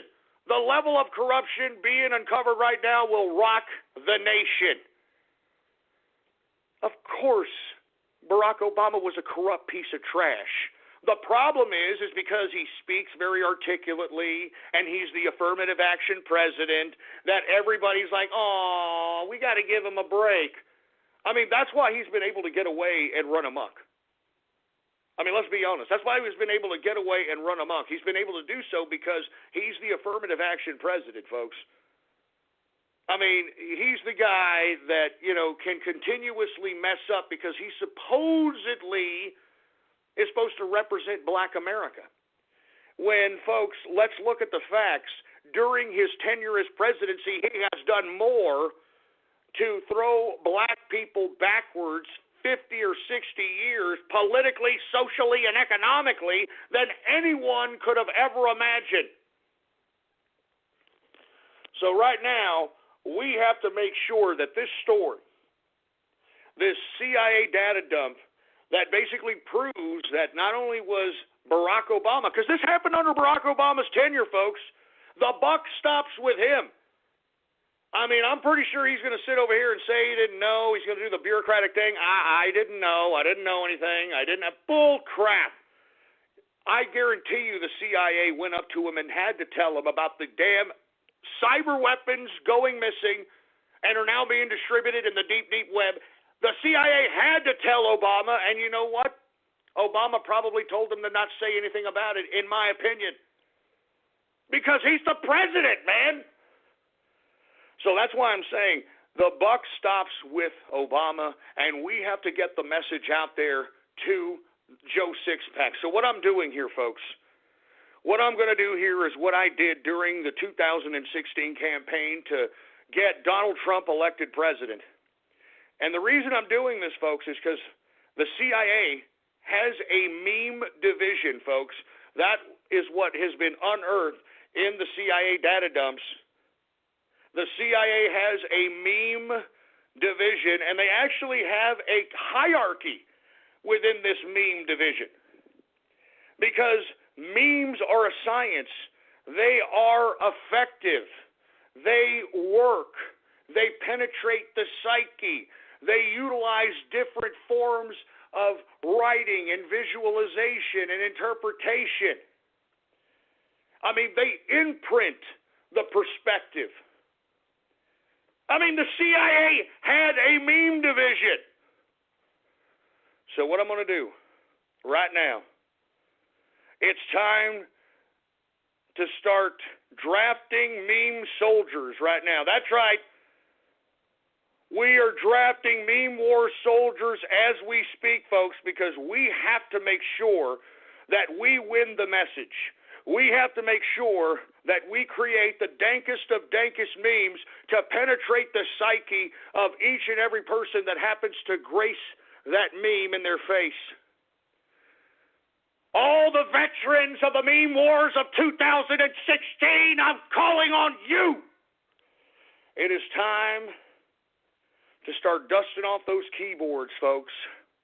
It's time to start getting creative with those images. It's time to start getting creative with those sayings. It's time to shape the narrative within the idea of Joe Sixpack. We've got to be effective because no one is on our side. The mainstream media is not on our side, folks. So we have to be the media. So what am I doing, folks? What am I doing right now? I'm calling on all the meme war veterans, and I'm calling on all potential meme war soldiers right now to start organizing, gathering, and uniting once again, year 2017. I am now taking command once again of the meme wars. Do you understand? It's General Ghostler. It's General Ghostler, and I'm taking command of the meme wars once again. Do you understand that? It's General Ghostler, and I'm taking command of the meme wars again. And right now, we have to get the message across, all across the interwebs, all across the internet.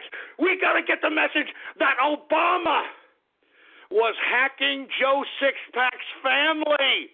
That Obama was hacking Joe Sixpack's family so that Joe Sixpack can start thinking and like, what, are you serious? They were looking at my baby when she was in the crib when I had that monitor, that baby monitor with the camera? Yes! Yes, that's what the CIA and Obama was doing. That's what they were doing. That's what we got to get in the head of Joe Sixpack. That's what we got to get in the head of Joe Sixpack. I am General Ghostler, and I'm commanding each and every one of the meme warrior veterans, each and every one of the meme soldiers out there. And it's time. It is time to make the dankest of dankest memes so that we can penetrate the psyche of each and everybody on the interwebs. You're goddamn right. General Ghostler! Hail Ghostler! Hail Ghostler! Hail the new meme wars! Hail the new meme wars, for Christ's sake! I'm serious, folks. I'm not joking around. I mean, the CIA knows the effectiveness of memes. The CIA has a meme division because they understand the science of memes. You're goddamn right. You're goddamn right. It is now Meme Wars 2, baby. It is now Meme Wars 2.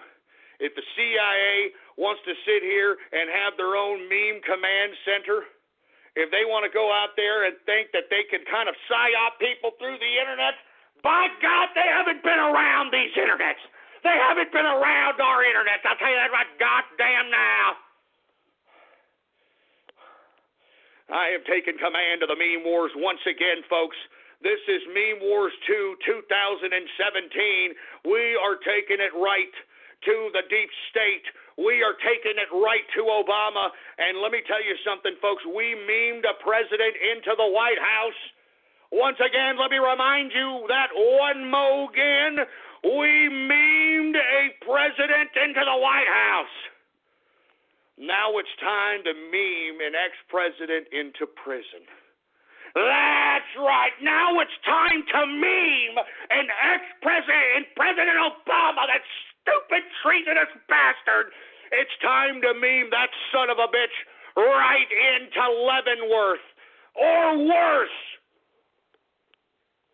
It's time to meme Obama into prison. It's time to meme Loretta Lynch into prison. It's time to meme Eric Holder into prison. It's time to meme Joe Biden into prison. It's time to meme John Kerry into prison. It's time to meme Hillary Clinton into prison. It's time to meme most of the Democratic apparatus into prison after what was unearthed in the Democratic leaks, for Christ's sake. It's time for us to take the torch, and it's time for us to put the spotlight on the deep state. I'm calling on you, meme warriors. I'm calling on you, meme soldiers. I'm calling on you, meme veterans. Make the dankiest of dankiest. Make the most impactful of impactful. Make the most viral of viral memes on the internets today. It's time to meme some people into prison. It's time to meme the CIA into 1,000 pieces. That's right. I'm General Ghostler, and I'm taking command of the Meme Wars 2. Hail Ghostler! Hail Ghostler! Hail Ghostler Youth! Hail Ghostler Youth! You goddamn right, you son of a bitch! CIA meme division ain't got nothing on the guerrilla meme tactics that we use. The CIA meme division ain't got nothing on what we've got. Do you understand?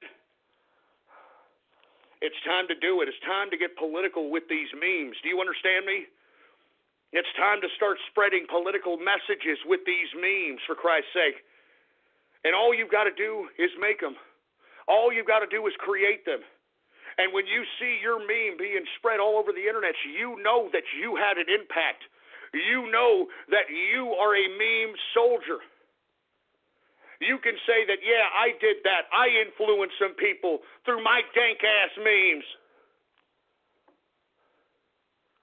So that's why I'm trying to extend my hand to each and every one of the Meme Wars veterans, each and every one of the new Meme Wars soldiers. It's time for us to start uniting once again and start fighting. Meme Wars 2, the CIA versus the capitalist right, baby. Do you understand me? Hail Ghostler! Hail Ghostler! Hail Ghostler, you! Hail Ghostler, you!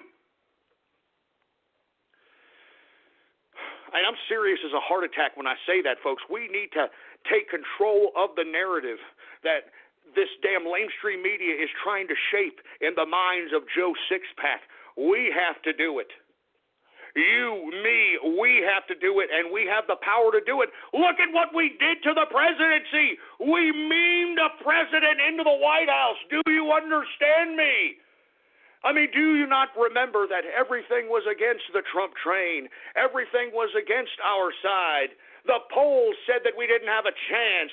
The lamestream media bashed Trump, bashed us, called us deplorables, called us racist, called us sexist. I mean, we had everything against us, but you know what? We had belief, and we had Meme Wars soldiers out there making sure to shape the minds and shape the narrative of Joe Sixpack, Miss and Mrs. Joe Sixpack out there, folks. Do you understand me? That is the essence of political science, and now it's time for you. It's time for you to start taking part once again in the Meme Wars 2. We need you more than ever. Now it's the CIA versus us. And let me tell you, every time you get some opposition to your meme, any time that you get some kind of bad tweet, don't you think that it ain't going to be a CIA spook on the other end of that goddamn connection. And that's why I'm saying we had meme magic on our side, folks. Meme magic is real. It's time to start conjuring up some of that meme magic once again. And that's why I'm calling on you, everybody on the internet. It's time to start getting political. We memed a president into the White House. It's time to start conjuring up that meme magic to put an ex-president into the big house.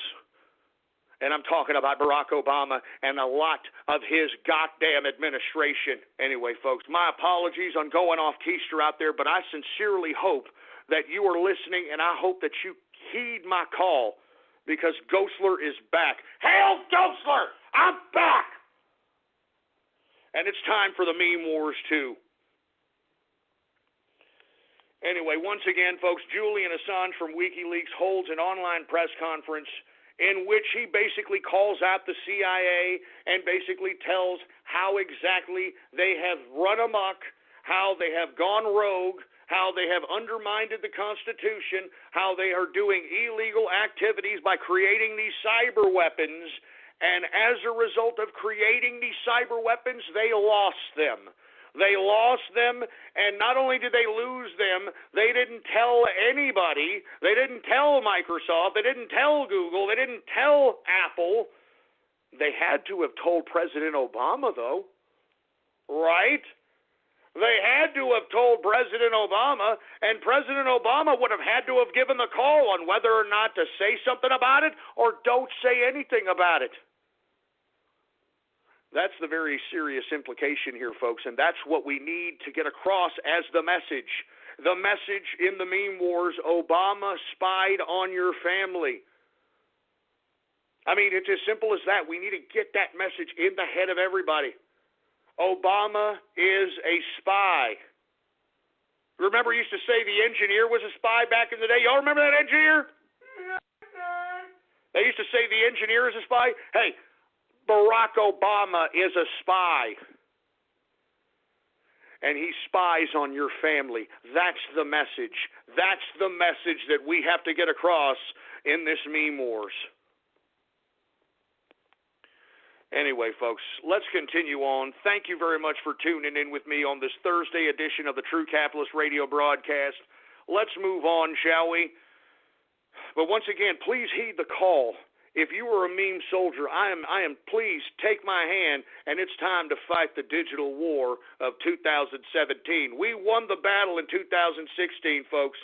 What a glorious year it was, but the struggle keeps going on, and we can't stop.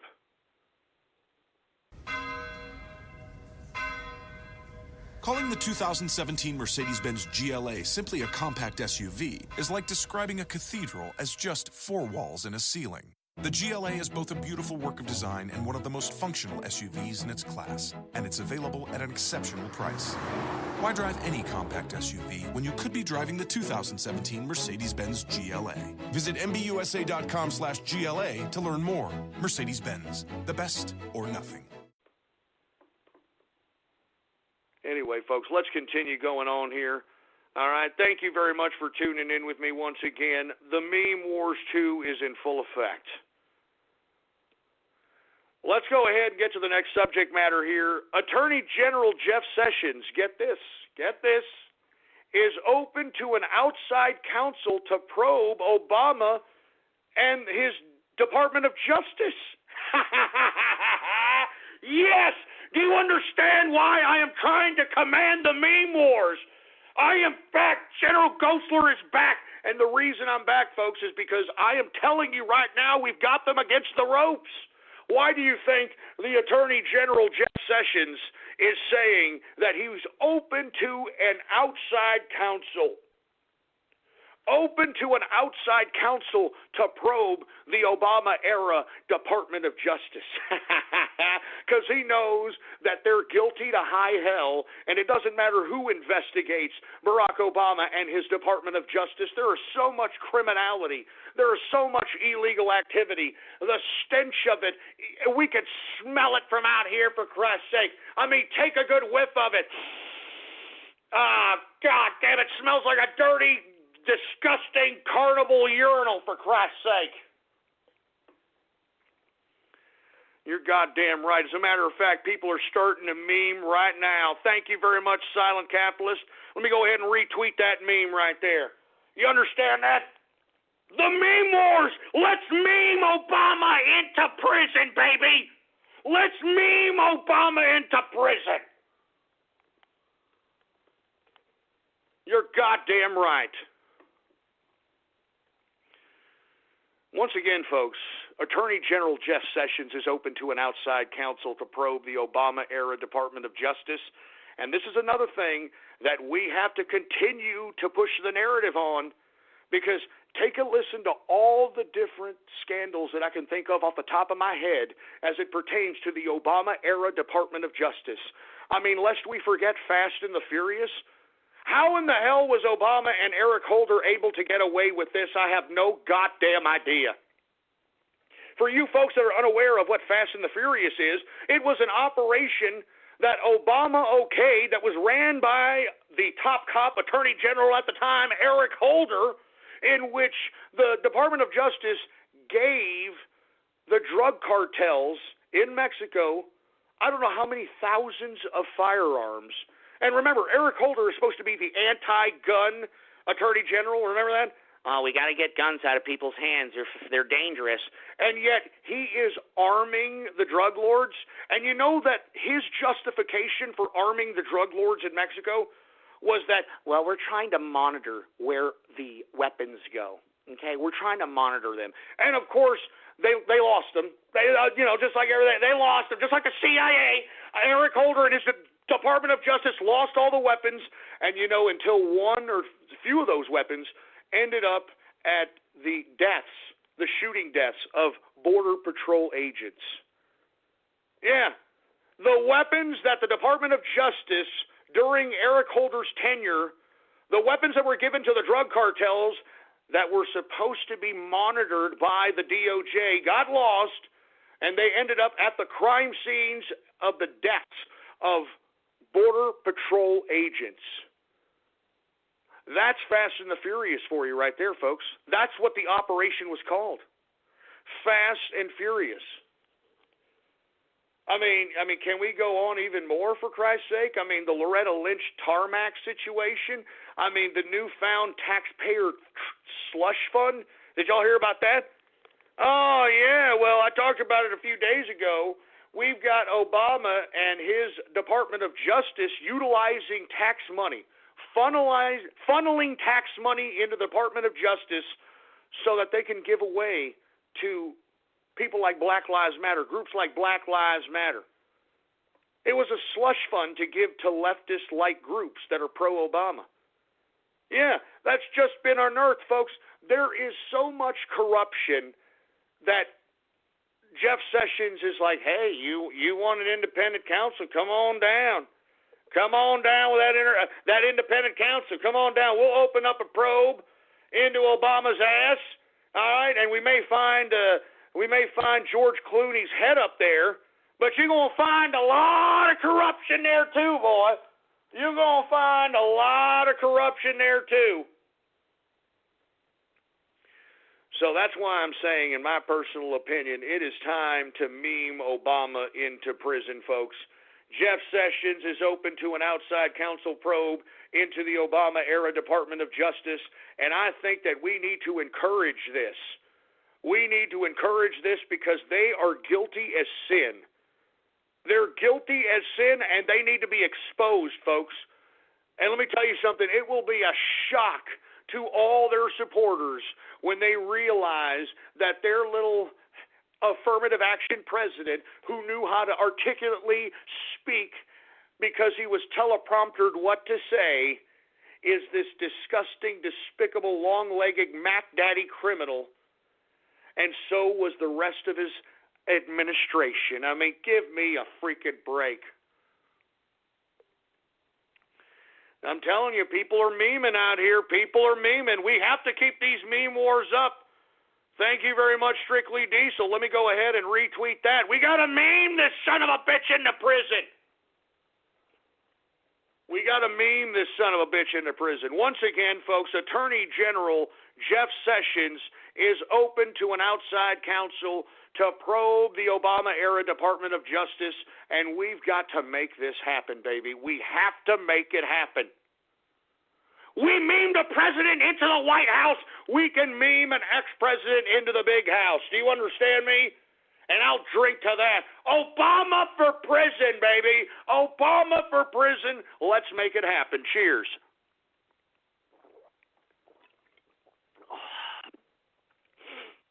Obama for prison. Let's make it happen. All right? Woo! Anyway, folks. Let's move on to another subject matter here.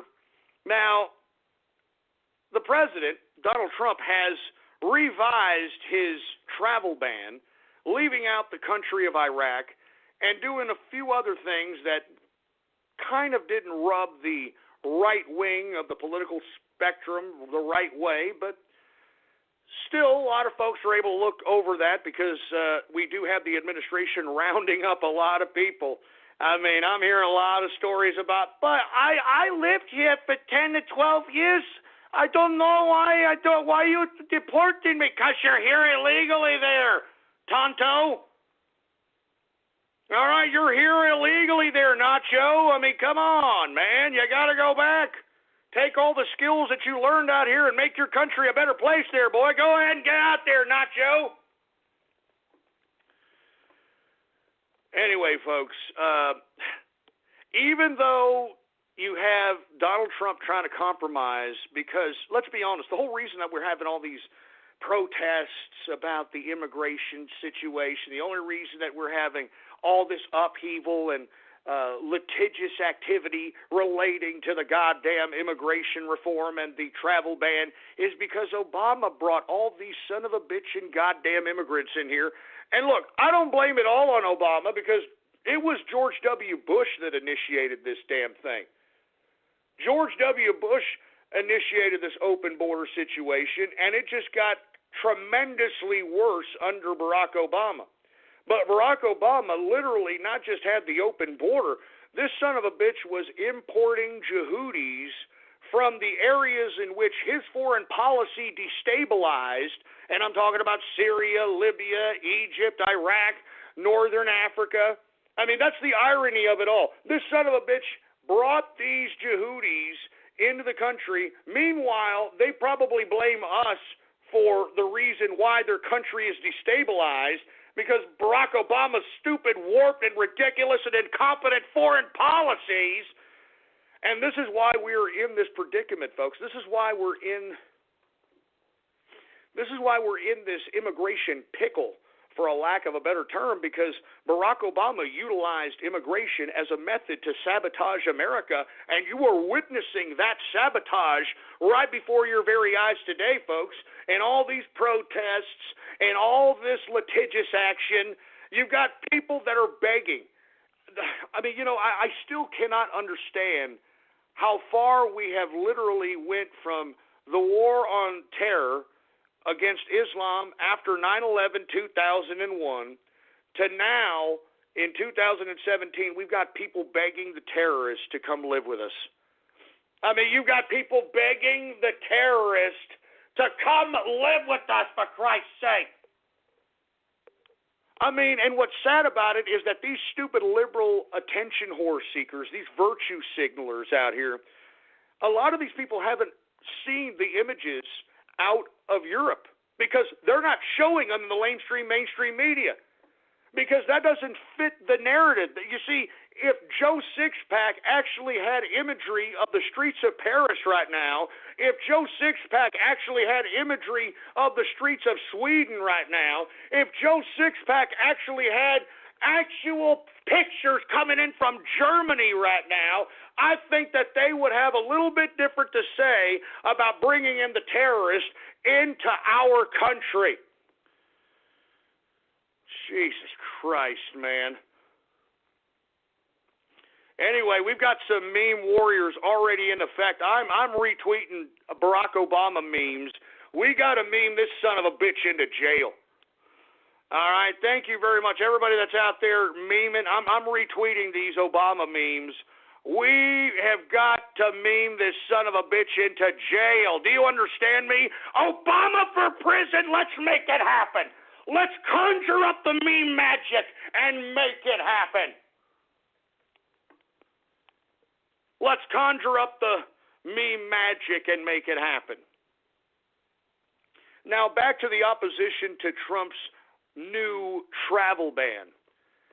Oh, my God. Now we've got attorney generals of states now wanting to have judges place an executive, what do they want here?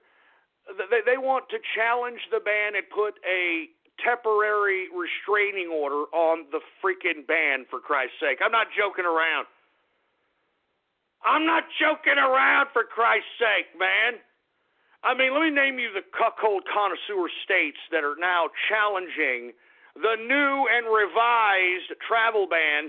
And let's be honest, folks, it's only 90-day ban on people from 6 states, or 6 nation states. All right? That's all it is. It's a 90-day ban until we can figure out how we can properly extreme vet these people.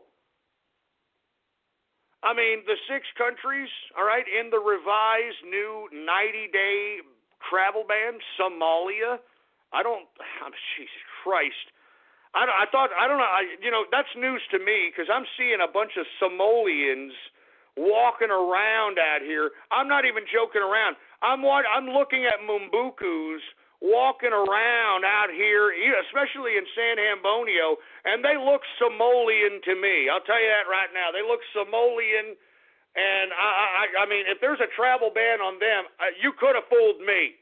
You've got Iran on that list. Well, no crap. I mean, they're sitting there flexing nuts at us, for Christ's sake. Of course we should have a travel ban on Iran.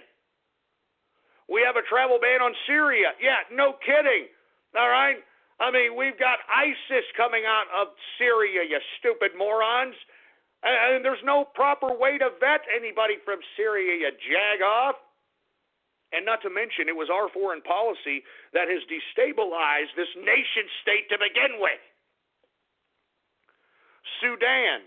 Well, no kidding, the Sudan. All right, now, are you talking about, obviously this is al-Bashir's Sudan, not southern Sudan. Unfortunately, southern Sudan is literally being crippled right now with a massive famine, which I think is going to destroy the actual state of southern Sudan. So I'm assuming that this is Bashar al-Assad Sudan. So, yeah, I mean, Sudan is mostly a Muslim country, not to mention al-Bashir is a freaking terrorist, all right? I mean, he sponsors terrorism, so why in the hell would we want somebody from the Sudan coming into America? All right, we got Libya on this list. Well, no kidding. I mean, listen to me. You idiot socialists, and listen to me, I am not trying to put Muammar Gaddafi on any kind of pedestal here. I'm just trying to highlight how hypocritical and stupid you socialists are. The only model of socialism to ever actually somewhat work, and the only reason it worked is because it was for a short period of time for which the model was actually applied. And I'm talking about Muammar Gaddafi's Libya. Muammar Gaddafi was a true socialist, for Christ's sake, you dumb socialist bastards. When he took over the country, he forced his mother and father to live in tents in the desert until everybody in Libya had a proper dwelling. And his father died in that tent. You know that? Muammar Gaddafi's father died in that tent. That just goes to show you how much of a devout socialist this son of a bitch was, all right? On top of which, folks, everybody in Libya had free health care courtesy of the socialist state of Muammar Gaddafi. Everybody had a place to live courtesy of the socialist of Muammar Gaddafi. Everybody got a check in the mail, not because they were getting welfare per se, because Libya was a oil-rich country, and they sold massive amounts of oil in the world market, and Gaddafi would give his people a residual check in the mail. And you see, folks, you dumbass socialists, you love Obama so much because he makes you feel good in the pants, because he knows how to read a good teleprompter, and for whatever reason, you feel that he is your affirmative action president, right? This affirmative action president, this so-called socialist president, destroyed the only working socialist model ever to exist in the world today. I'm not even joking around. He destroyed it, man. So for all you people that are out there that are socialist and all this crap, and you can't name a socialist model that actually worked, all right, you can name Libya, but look what happened to Libya. A socialist, Barack Obama, took out a socialist, Muammar Gaddafi. And why, you ask? Because there's two different socialism. You see, Muammar Gaddafi's socialism was a micro-socialist idea. Micro in a globalist sense. It was a nation state. It was very easy to make socialism given the fact that they were a very natural resource-based country. They had a lot of oil. And as a result, it's very easy to be a socialist country, especially when you have a competent or at least decently competent central government. It's very easy to be socialist when you got oil money coming in every goddamn quarter. But Obama was down with the macro socialism.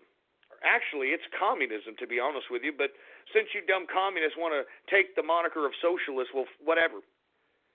But the macro communist socialist, meaning worldwide communist socialist, and that doesn't really fare very well, doesn't it? That means what is transpiring in a global communism is they are trying to equalize the global playing field and create a two-tier system in which you're either a part of the bureaucratic, corporatist, or financial or scientific class, which is all the elites, or you're a part of the regular simpleton that is being led around by all these bureaucratic international entities like the United Nations, like the EU, like NATO, like the World Bank, like the International Monetary Fund, and et cetera, et cetera. So anyway, folks, I didn't mean to get off on that tirade. I just was reading off the people or the countries that are on the list in Donald Trump's travel ban. I got to Libya, went off on a little soliloquy there. Last but not least, the last country on Donald Trump's 90-day travel ban is Yemen. I mean, there's a civil war going on in Yemen right now. Of course we wouldn't want people from Yemen coming over here. I mean, good God. I mean, this is common sense. This is common sense. I just gave you every reason for every country why they shouldn't be coming here, for Christ's sake. But no, you want these liberals, these bedwetters, these virtue signalers, these people that are trying to show their moral superiority just to give themselves some kind of, I don't know, some kind of, just some sort of moral identity, I guess. I mean, that's the only reason why I think they do it. They want the terrorists to come over here and live in America. They want people from Somalia, Iran, Syria, Sudan, Libya, and Yemen to just come over here unvetted. Who cares? Refugees welcome. Come on down, huh? Give me a break. And let me tell you the cuckold connoisseur states that are challenging Trump's travel ban. All right? New York. All right? Give me a break with that cuckold connoisseur state. Washington State. Minnesota. Oh, we're going to go to Minnesota. We want more Jehudi out here in Minnesota. We want more Jehudi down here in Minnesota. Stupid, dumb idiot. I'm telling you, there's not enough sun in Minnesota or some crap. And, of course, Cuckery of Cuckery, Oregon, also wants to challenge. And last but not least, Hawaii. I mean, give me a break. I'm telling you, man, I mean, the gall of these stupid states, man. I mean, you know what we should do? We should just dump all the Jehudis that are in the states like Texas and other states that don't want these Jehudis. Let's just dump them all in the ice hole over there in Minnesota. Let's dump them all in Oregon. Let's dump them all off on the island of Hawaii. Let's dump them off in Washington and New York and see how they like it. All right? When they have problems like Paris, when they have problems like Nice, France, Germany. Hey, did y'all hear some idiot went into a damn train station in Germany today, a couple of idiots with meat cleavers, and started chopping people up? I wonder what those people were. Huh? I wonder if it was the religion of peace, though. And not to mention, did you hear that there was a rhino at the Paris Zoo, I believe, or a zoo in France, that was butchered up and was taken for its ivory horn? I mean, look, I'm not saying it was Somalians, but, I mean, come on, man. Give me a break. I mean, you know, I heard a story. Somebody I know has a wife who's a teacher. And he was telling me that his wife tells him these stories in which they have these immigrants that are coming in, and they're just dumping them off on the schools, folks. I mean, they're dumping them off with your children, all right? They're just dumping them off in education. And these Somalians and these Sudanese, these people don't even know basic regular etiquette. Like, I heard from this gentleman that when his wife was asked by one of these Somalians to go to the bathroom, that the Somalian literally just kind of dropped trow and took a squat and literally took a turd right in front of the classroom. I mean, this is the kind of crap that I'm serious, this is the kind of crap that your kids are being exposed to right now, thanks to Mr. Yes We Can and Barack Obama. Jesus Christ. Anyway, folks, we are now in the third and final hour of the True Capitalist Radio broadcast. And, of course, I am your host, the man they call Ghost. And once again, folks, I want to thank you very much for tuning in with me. Before we get started on anything else, I'd like for everybody to please spread it around like wildfire and let everybody know that True Capitalist Radio is in effect and in the house. And we are live every Monday through Friday, 4 p.m. Central Standard Time, right here on the official website of the True Capitalist Radio broadcast. And it is blogtalkradio.com/ghost. That's blogtalkradio.com/ghost. And if you have not done so, please follow me on Twitter. The Twitter name to follow is Politics Ghost. all one word, no underscores, Politics Ghost is the name to follow. And I'm also on the Twitter alternative, Gab, folks. You can get there by typing in your browser gab.ai. And once again, folks, I am continuing to tweet the memes as it pertains to Barack Obama going to jail. We have to conjure up meme magic, baby. You understand that? We've got to conjure up meme magic to meme the next president into the big house, baby. You're goddamn right. Obama for prison. Let's make it happen, baby. Come on, let's make it happen. Anyway, folks, once again, we got states moving against Donald Trump's travel ban. And it's only a 90-day travel ban. You would think that these people are going to be banned forever or something. That's not the case. But you see, because you got so many people protesting and you've got the lamestream media putting a camera in their face, they are shaping the narrative in Joe Sixpack's head that, they just want to kick out Muslims. They don't want Muslims coming into the country. That's racist. That is not the case. That is garbage. That is propaganda. That is propaganda. Anyway, folks, let's move on to the next subject matter here. I want to talk a little bit about this Obamacare Light, which has already passed 2 House panels after supposed marathon sessions, folks, okay? It has passed the House Energy and Commerce Committee, and it has also passed the House Way and Means Committee.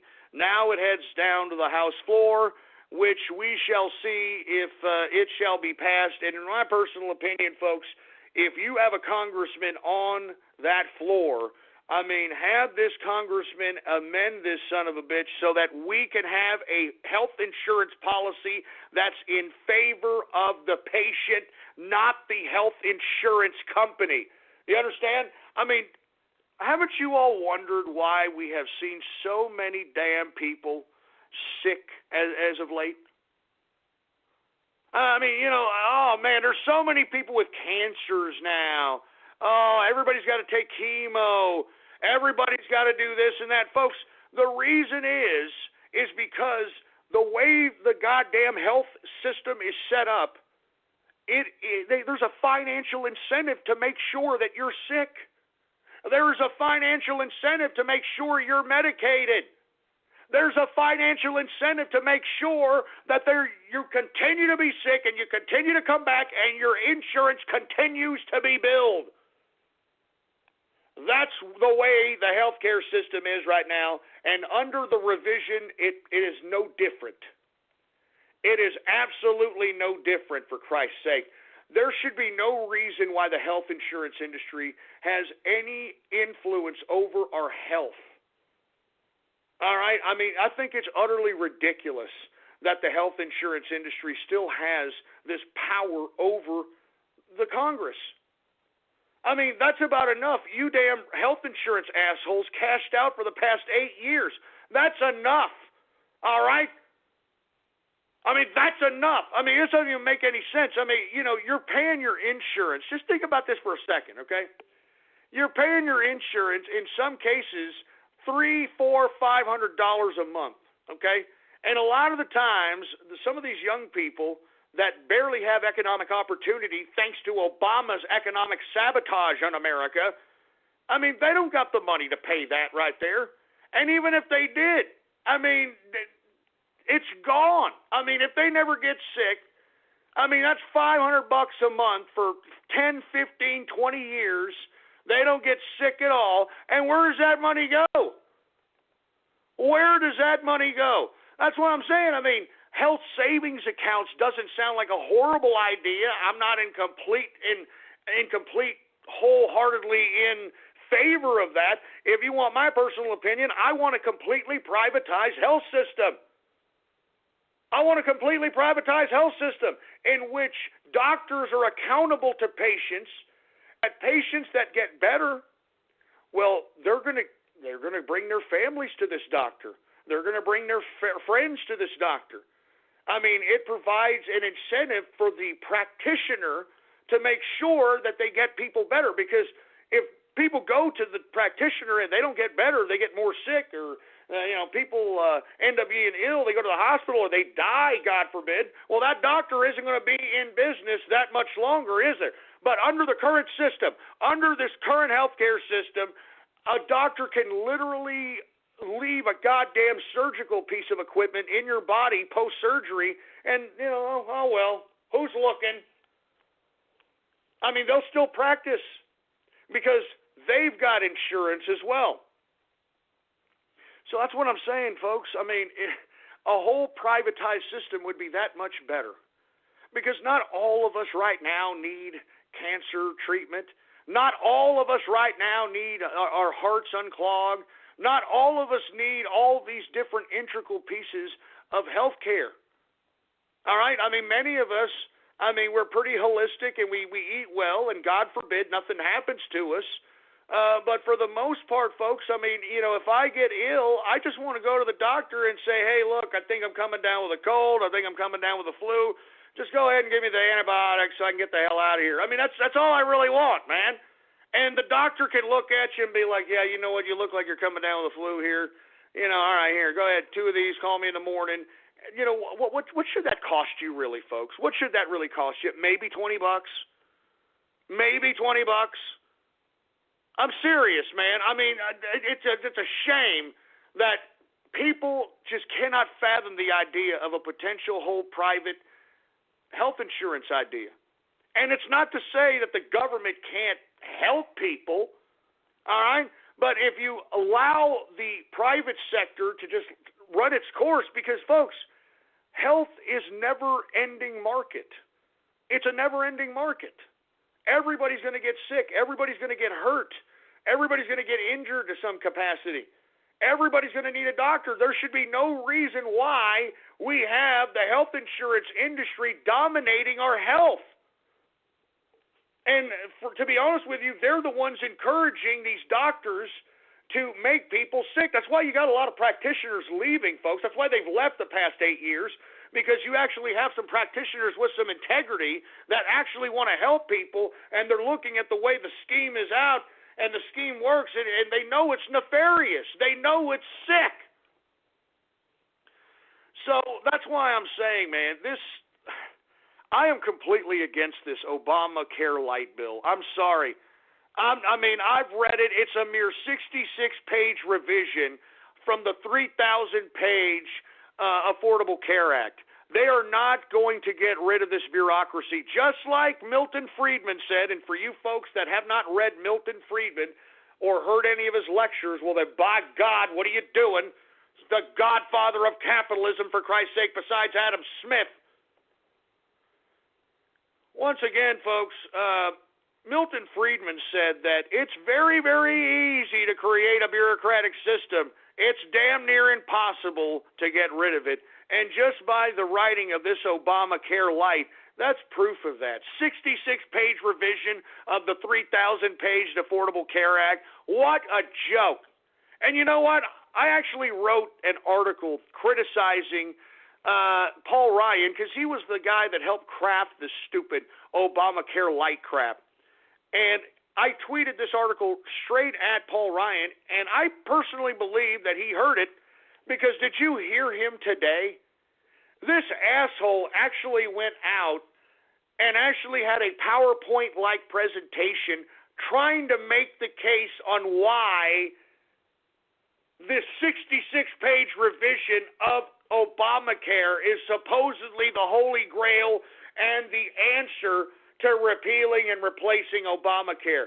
I mean, this guy went and tried to make this case that the Republicans worked so hard and that we crafted all this together and we were crunching numbers, we were doing this and that. I mean, these assholes worked for 8 days on this. These dumbass bureaucrats worked on this stupid new Obamacare light for 8 days, and now they want a cookie for it. I mean, what a joke. What an utter joke, man. I'm telling you, the Republicans are going to have egg on their face, in my opinion, as it pertains to this Obamacare light. I'm telling you that right now. We should not have the health insurance industry involved with our health anymore, folks, and I can't advocate this any louder. Any louder. I mean, folks, for you people that have lived a long time, I'm talking to you people that are at least over like 40. I mean, haven't you noticed these people? There's a lot of people sick, man. I mean, I have never seen so many people sick in my life, man. I'm just saying.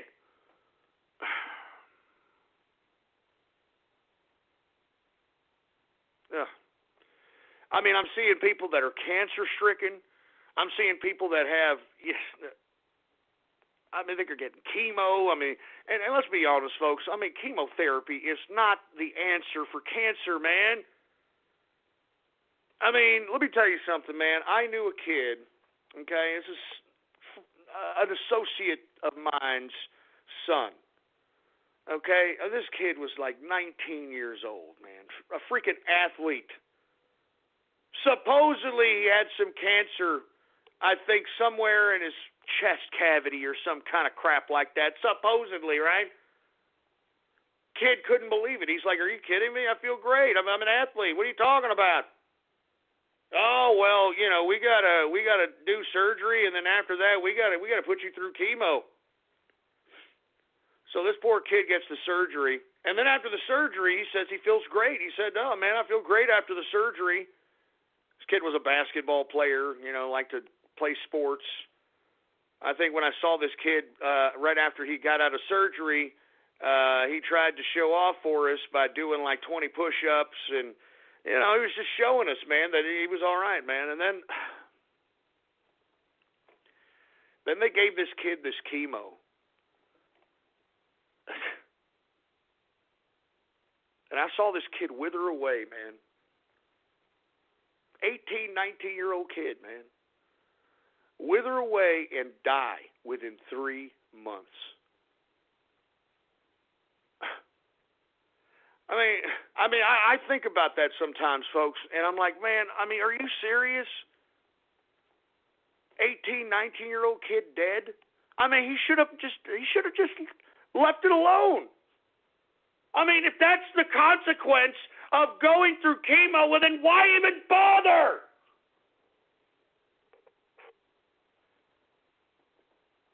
Why even bother, man? I saw this kid myself with my own eyes, man. This kid was not sick. They found some anomaly or some kind of crap, and they convinced these white coats, they come in all official, and I know what I'm talking about, and so on and so forth.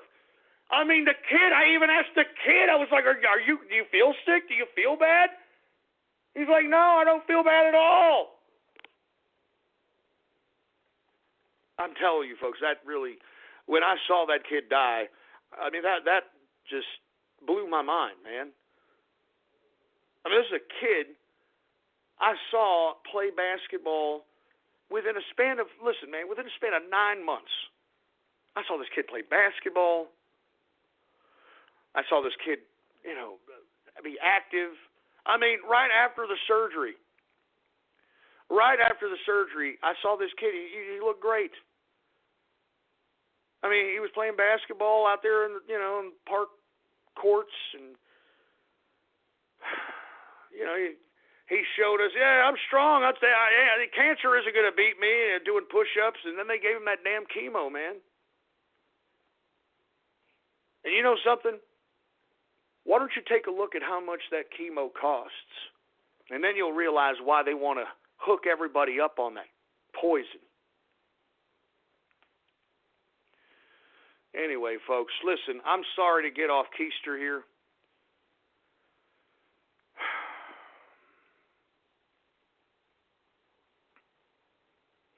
I take this health thing to heart, man, because to be honest with you, I don't trust the health industry at all. When I had chest pains and I went to the emergency room, they tried to put me on all kinds of crap, and I was like, I ain't taking jack. All right? I mean, unless I got to go under and you got to unclog my arteries, then don't give me crap. And according to them, I had anxiety, which I had never known I had anxiety. I didn't even know about that. They said that I, subconsciously could have anxiety, and it's just manifesting itself in these, I don't know, like these chest pains or whatever.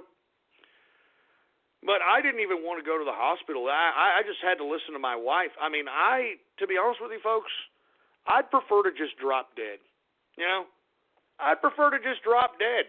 I mean, it's tragic. Don't get me wrong. I mean, it's a shock. But, man, when I saw that kid, man, I'm not fucking joking. Excuse my French, man. I mean, this kid was a strong kid. He went in on a checkup. Oh, we found an anomaly. Yeah, Jesus Christ. Frickin' Jesus Christ.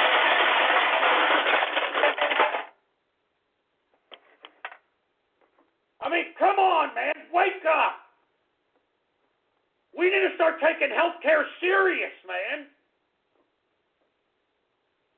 I mean, this is our lives. This is our health here.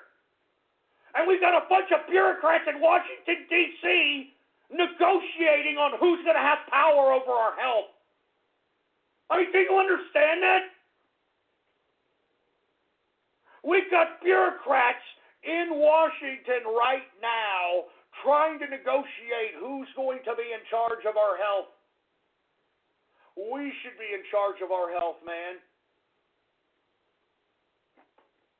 Give me the mic.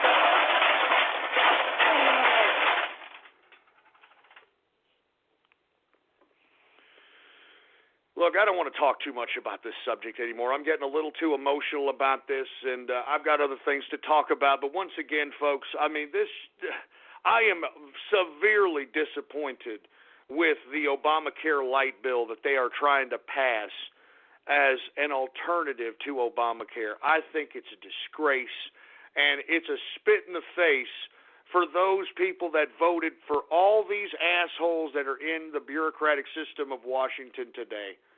I'm telling you, the Paul Ryans, the Mitch McConnells, all these disgusting, despicable, power-hungry, autocratic bastards.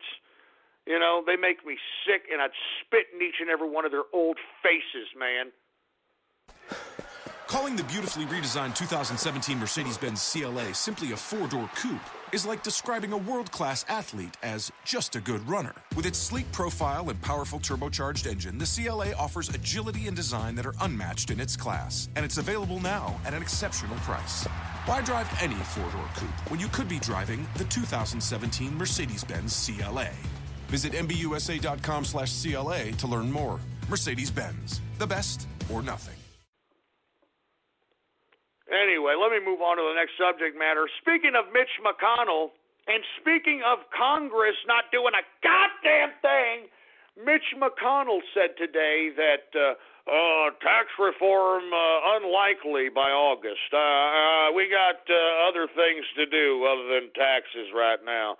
I mean, can you believe this old piece of crap? Mitch McConnell, Senate Majority Leader, coming out publicly today saying that tax reform is unlikely by August. And remember, we had Mnuchin say that, hey, we're looking to get the tax bill done by August. Jesus Christ. And it's thundering out here, folks. That's great. It's going to rain in San Hambonio. Huh? Is that? Let me look outside this freaking window, for Christ's sake. Oh, yeah, that's just great. That's all we need. That's all we need is more goddamn tornadoes out here in San Hambonio, for Christ's sake. Anyway, folks, my apology. I got sidetracked by the thunder. But I'm going to tell you right now, I mean, we dodged a bullet out here in San Hambonio, at least where I'm at. I dodged a bullet with the tornado last time. There was like 3 or 4 different tornadoes that touched down out here in San Hambonio, and luckily I was not affected by it. I actually thought I may be, so I was a little concerned, to say the least. But anyway, folks, back to Mitch McConnell. Once again, folks, it's this Republican Party spitting in our face And it's not the Republican Party per se, it's the establishment. It's the establishment. Now, I know I've been saying I'm going to write a potential book on how to take control of the government. I'm not going to do that. As a matter of fact, I am going to work on this here for the next couple of weeks, and I am going to write an article on Ghost.Report. An article on Ghost.Report, how to take control of the government. And how you do so, folks, is through the party system. And I am going to put step-by-step instructions on how to take control of the party system. And I'm going to give it away for free on Ghost.Report because I think it's so important at this point in time, everybody needs to read it. Because we need a new Republican establishment, and the only way we can do so is from the ground-up level. The ground-up level, meaning that each and every one of us have to go to our local precinct, whether it's the Republican Party or the Democrat Party. And we need to bring as many people as we know to these precincts so that you can own that precinct politically and that you can eventually move up the ranks to where you can actually have influence in the party. And if you have influence in the party, then you can dictate the rules of that party based, of course, on the majority rule of the Republican State Convention. But if you can do that, you can control the politicians. You can control the politicians via the party. And I've said this before. A party's rules supersedes any federal or state laws, folks. That's why the Democrats, there's not going to be any investigation into the voter fraud in which they conducted during the Democratic primary, basically rigging the Democratic primary against Bernie Sanders. There's not going to be anything done about it. And you know the guy that did file the lawsuit, what happened to him? He ended up dead. The guy that filed the lawsuit ended up dead. So that's why I'm saying, I mean, the only way that you're going to be able to fight the system is to join the system and basically take it over from within. I mean, this is what the bureaucrats and the leftists have done to the bureaucratic system of government. Anyway, folks, the reason I'm saying that we need to take control of the parties is because people like Mitch McConnell, they need to be put out to pasture at this point in time. I mean, there needs to be something. This guy needs to go into a hospice. I mean, he needs to go into a retirement home, for heaven's sake. All right? I mean, what, the tax reform unlikely by August? What are you idiots doing now? What are you all doing now? You're not doing anything. You're not doing anything, for Christ's sake. You're sitting on your thumbs. Here for 2 months, you damn Republicans haven't done anything. And you have a Republican-dominated government, and you've done nothing. And then you put out this Obamacare light crap. 8 days worth of work to spit out 66-page revision of a 3,000-page Barack Obamacare. And you want to call that work, you sorry sacks of crap? You want to call that an accomplishment, you sorry sack of crap? I'm telling you, these Republicans, I mean, that's why we have to continue to hold these assholes' feet to the fire. We got to continue to be political, folks. We cannot stop being political. Do you understand me? We cannot stop being political because, as I stated, this is a government made for the people and by the people. And if the people fall asleep at the wheel, folks, we are witnessing and suffering the repercussions of those actions right now. We're suffering the repercussions of those actions right now. So we can no longer have the people fall asleep at the wheel. Once again, folks, Senate Majority Leader Mitch McConnell says tax reform unlikely by August. And you know what really sad, folks, is we need that tax reform. That tax reform will be an injection of economic productivity into our economy right now. And you see, this goes to show you what the priorities are of the Republican Party or the Republican establishment. I mean, they are trying to initiate this Obamacare light. And as I stated, folks, this once again benefits the insurance agencies the health insurance companies. So what they're doing is they're trying to make it seem as if they are trying to repeal and replace Obamacare, when in actuality they're just renegotiating with the insurance companies to see what they'll accept as a revision of the current status quo in this Obamacare system. And you see, that's not why we elected these dumb pieces of Republican trash that are in the Congress today. We elected them so that they could get rid of this goddamn Obamacare, so they could get rid of it. We have to hold these Republicans' feet to the fire. Let me tell you something, folks. Aside from, I'm writing, listen, that's another reason why I'm tired, man. I mean, I'm working on the Ghost.report website. I mean, I'm writing articles. I mean, that piece that I wrote on Paul Ryan hits right to home, and it exposes the hypocrisy of this asshole. And let me tell you, I am writing more and more pieces on people like John McCain. I'm going to write a piece on Mitch McConnell, and I am going to expose the hypocrisy of these pieces of crap and why they should be removed as leaders of the Republican Party, because they are disconnected from everyday America. They are completely disconnected from everyday America. Of course Mitch McConnell doesn't give a crap about tax reform, huh? Of course he doesn't give a crap. He's a bureaucrat. Give me a freaking break, man. I can't believe this. Look at these Republican pieces of garbage. What did I tell you?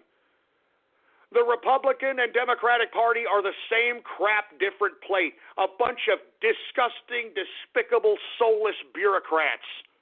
Good God. Anyway, let me move on to another subject matter. You know what? Piss off, Mitch McConnell. You old fat, bloated bastard. Jesus Christ, man. Anyway, let's get to some international news, shall we? Have y'all read the latest ISIS magazine of Ramia? Have y'all heard? Oh, man, this is, are you kidding me? I mean, this is the premier publication for ISIS out here, right? I mean, when ISIS is finishing, killing innocent children and beheading women, they're out here reading Ramia, all right? And one of the articles that was very interesting that I found in Ramia was this article in believe it or not, they have a marriage and relationship advice column in this ISIS magazine called Ramia. I'm not joking. ISIS has got a magazine that's got a marriage and relationship advice column. I mean, what is this? I mean, Dear Mohammed? Is this a Dear Mohammed type of article? And instead of Dear Abby, Dear Mohammed? Dear Mohammed, I am having trouble with my wife. She continues to want to wear nothing but the burqa that shows off her ankle. And I don't like when she shows off ankle, because everybody look at me like I don't have my woman in control. What should I do? I mean, I'm not joking. I'm not joking. Anyway, in this marriage and relationship advice column in this ISIS magazine, it is putting a point of emphasis on a lack of manliness. What these ISIS writers in this magazine don't want, they warn of this. They warn that a lack of manliness is a sin and basically is weakness. Oh, yeah? Why don't you tell that to America right now, for Christ's sake, man? I mean, that's sad when you've got ISIS magazine saying, you better watch out for the lack of manliness. You have to be manly. You have to have beard. You have to have a good beard. And you have to stand like you are ready for jihad. I can't believe this. ISIS magazine warns of lack of manliness, for Christ's sake. You want to know why they're probably doing that? They're looking at what happened to America. You know what I'm saying? I'm not even joking. They're looking at what happened to America, and I called this back in 2008 and 2009, folks. You can look back in the archive, blogtalkradio.com/ghost. I said this back in 2008, 2009, that the absolute pussification, the absolute and utter pussification of the American male was being implemented on America, and it was due to woman liberation. And when I said that, people thought I was sexist, people thought I was an idiot, people thought I was a snake, people thought I was a lizard. Take a look at America right now, folks. Take a look at America right goddamn now. I mean, single-parent mothers have generated the absolute fruitiest of fruit bowl gay bastards that I have ever seen walk this face of the earth. I'm not even joking around. I'm talking the most effeminate of effeminate males out here. And listen to me, if you're an effeminate male, that's fine. But I know that a lot of these effeminate males are just fronting, all right? And I hate to bring this up, but fat femmes, all right? I don't believe in fat femmes, all right? It's a freaking put-on. I don't believe in fat femmes. It's a put-on. You got these fat bastards, just like these broads in the Million Women's March. You got these fat bastards leprechauning their fat jelly asses everywhere. You know what I mean?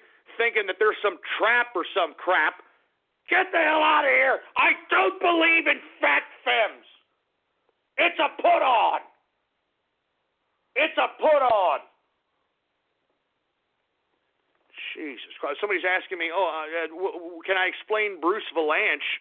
I mean, what do I mean explain Bruce Valanche? It's a put-on, all right? I mean, listen to his voice, for Christ's sake. I mean, he's trying to make it as high as possible. Hi, I'm Bruce Valanche, and, oh, yes, I am a writer. I mean, give me a break. I don't believe in fat femmes. He's putting it on. That's a put-on. He's a phony. He's a big, fat phony. Anyway, with that being said, okay, once again, ISIS magazine the ISIS magazine Remia warns of a lack of manliness in its marriage and relationship advice column. Who would have known? Who would have known that ISIS needs marriage and relationship advice? I mean, I didn't know this. This is a very interesting thing to know. Anyway, let's move on to another subject matter. Jesus Christ, did you all hear this freaking communist Pope out here? I'm sick and tired of this goddamn Pope. You know that? Pope Francis? I mean, this wide-eyed freak show bastard, for Christ's sake, man. This guy is literally wiping his derriere with all the traditions of Catholicism and is redefining the Catholic Church. I mean, he's even pissing off people within the Catholic Church, man. I mean, the leader of the Knights of Malta stepped down because he can't stand this stupid, dumbass Pope commie bastard. And you want to know something? The reason I bring up Pope Francis, this leader of a pedophile cult called Catholicism, all right, the reason I bring him up is because this idiot can't stop running his gator about Donald Trump. He can't stop running his gator. All right, I mean, every time that he's got a freaking international camera in his disgusting, despicable, wide-eyed mug, he's got to make some kind of goddamn snide remark about the president. Today's no different. Pope Francis issued veiled warning about Donald Trump, saying populism is evil. Now populism is evil. Well, let me ask you something there, Popey. What do you explain the monarchs that you helped create after the barbarians overthrew Rome? What do you explain that? Oh, that's right. Populism, all right? How do you explain bamboozling a whole world of people for generation upon generation upon generation upon generation around feudalism, around monarchism? How are you able to do that there, Popey? Huh? Stupid, dumbass idiot. He thinks we're idiots, this Pope. This Pope thinks we're as idiotic and as stupid as he is. Give me a freaking break, man. populism is evil. Unless it's popular for you, right there, Popey, huh? Unless you're popular, right? Unless your word is popular, right, Popey? I'm telling you, what a hypocritical bastard this goddamn Pope bastard is, man. You understand it? I'm sick and tired of it. I'm sick and tired of looking at this Pope. I'm sick and tired of seeing his devious face. I mean, have you seen his face? I mean, what a disingenuous prick this guy is, man. Good God, man. God, why haven't you smite this idiot already, God damn it? I mean, seriously, why haven't you smite this guy with lightning, for Christ's sake, man?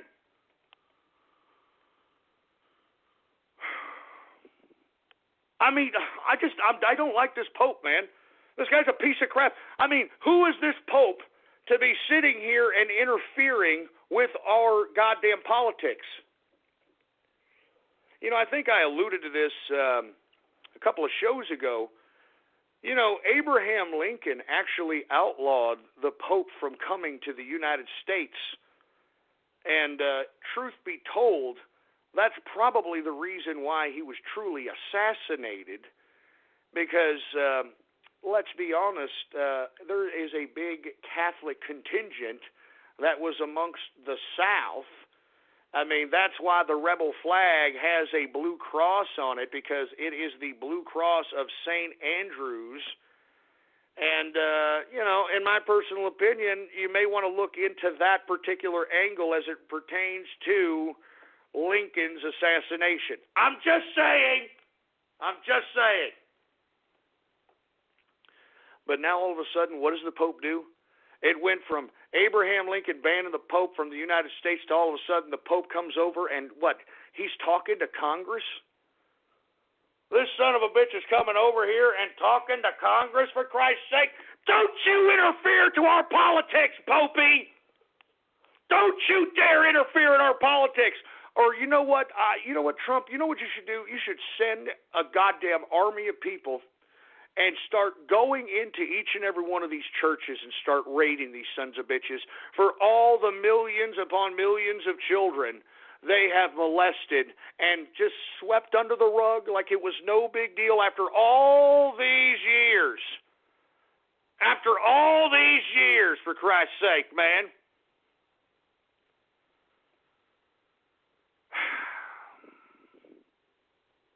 I'm just saying, folks. I'm just saying, I don't trust the Vatican. I don't trust Pope Francis.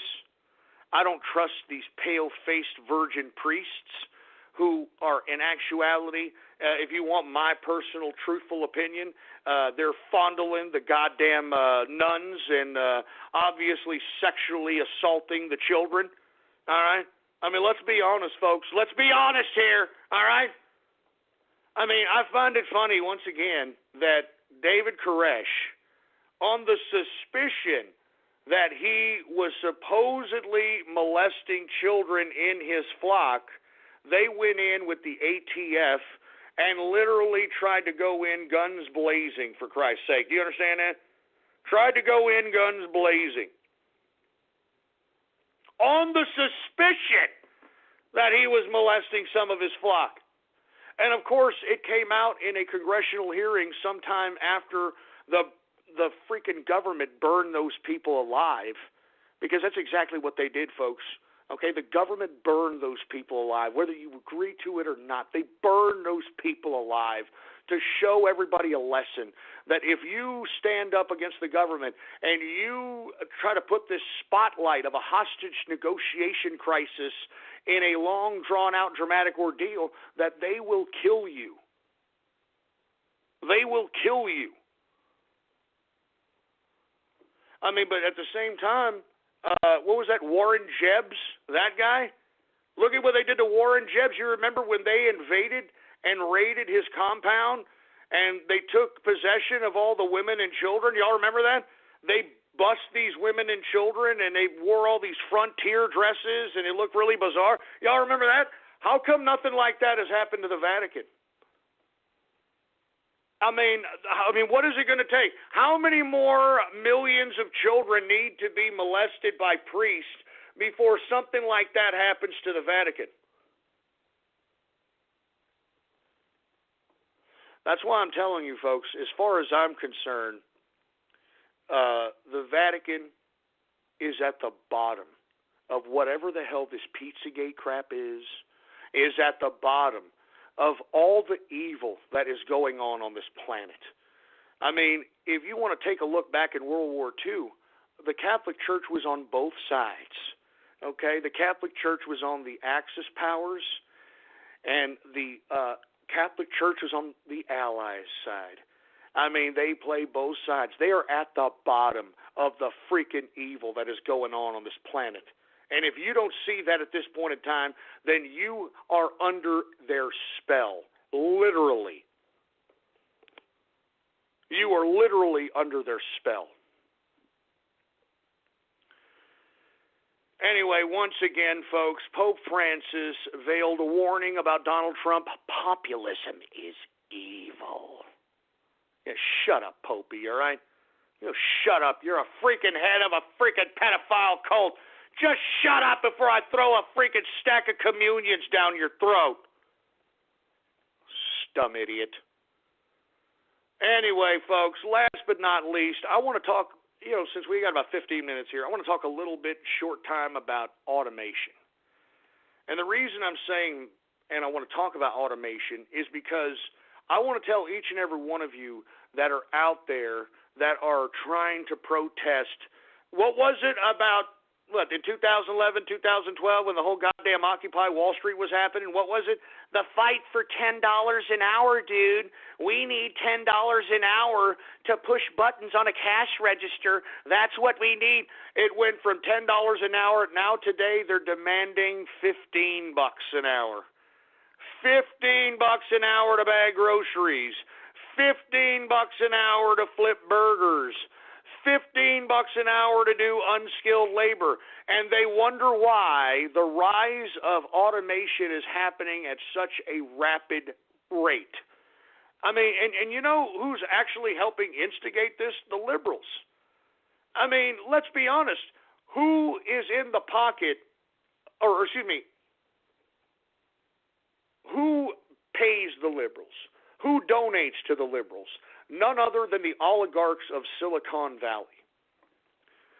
So it behooves them to go out and pay for initiatives to bamboozle people to go out in the middle of the streets and demand for $15 an hour. And you notice that the more states that adopt this lunacy, the more and more you're starting to see automated different models. I mean, I just read Wendy's is going to have a automated based ordering system at least 16% of their locations, man.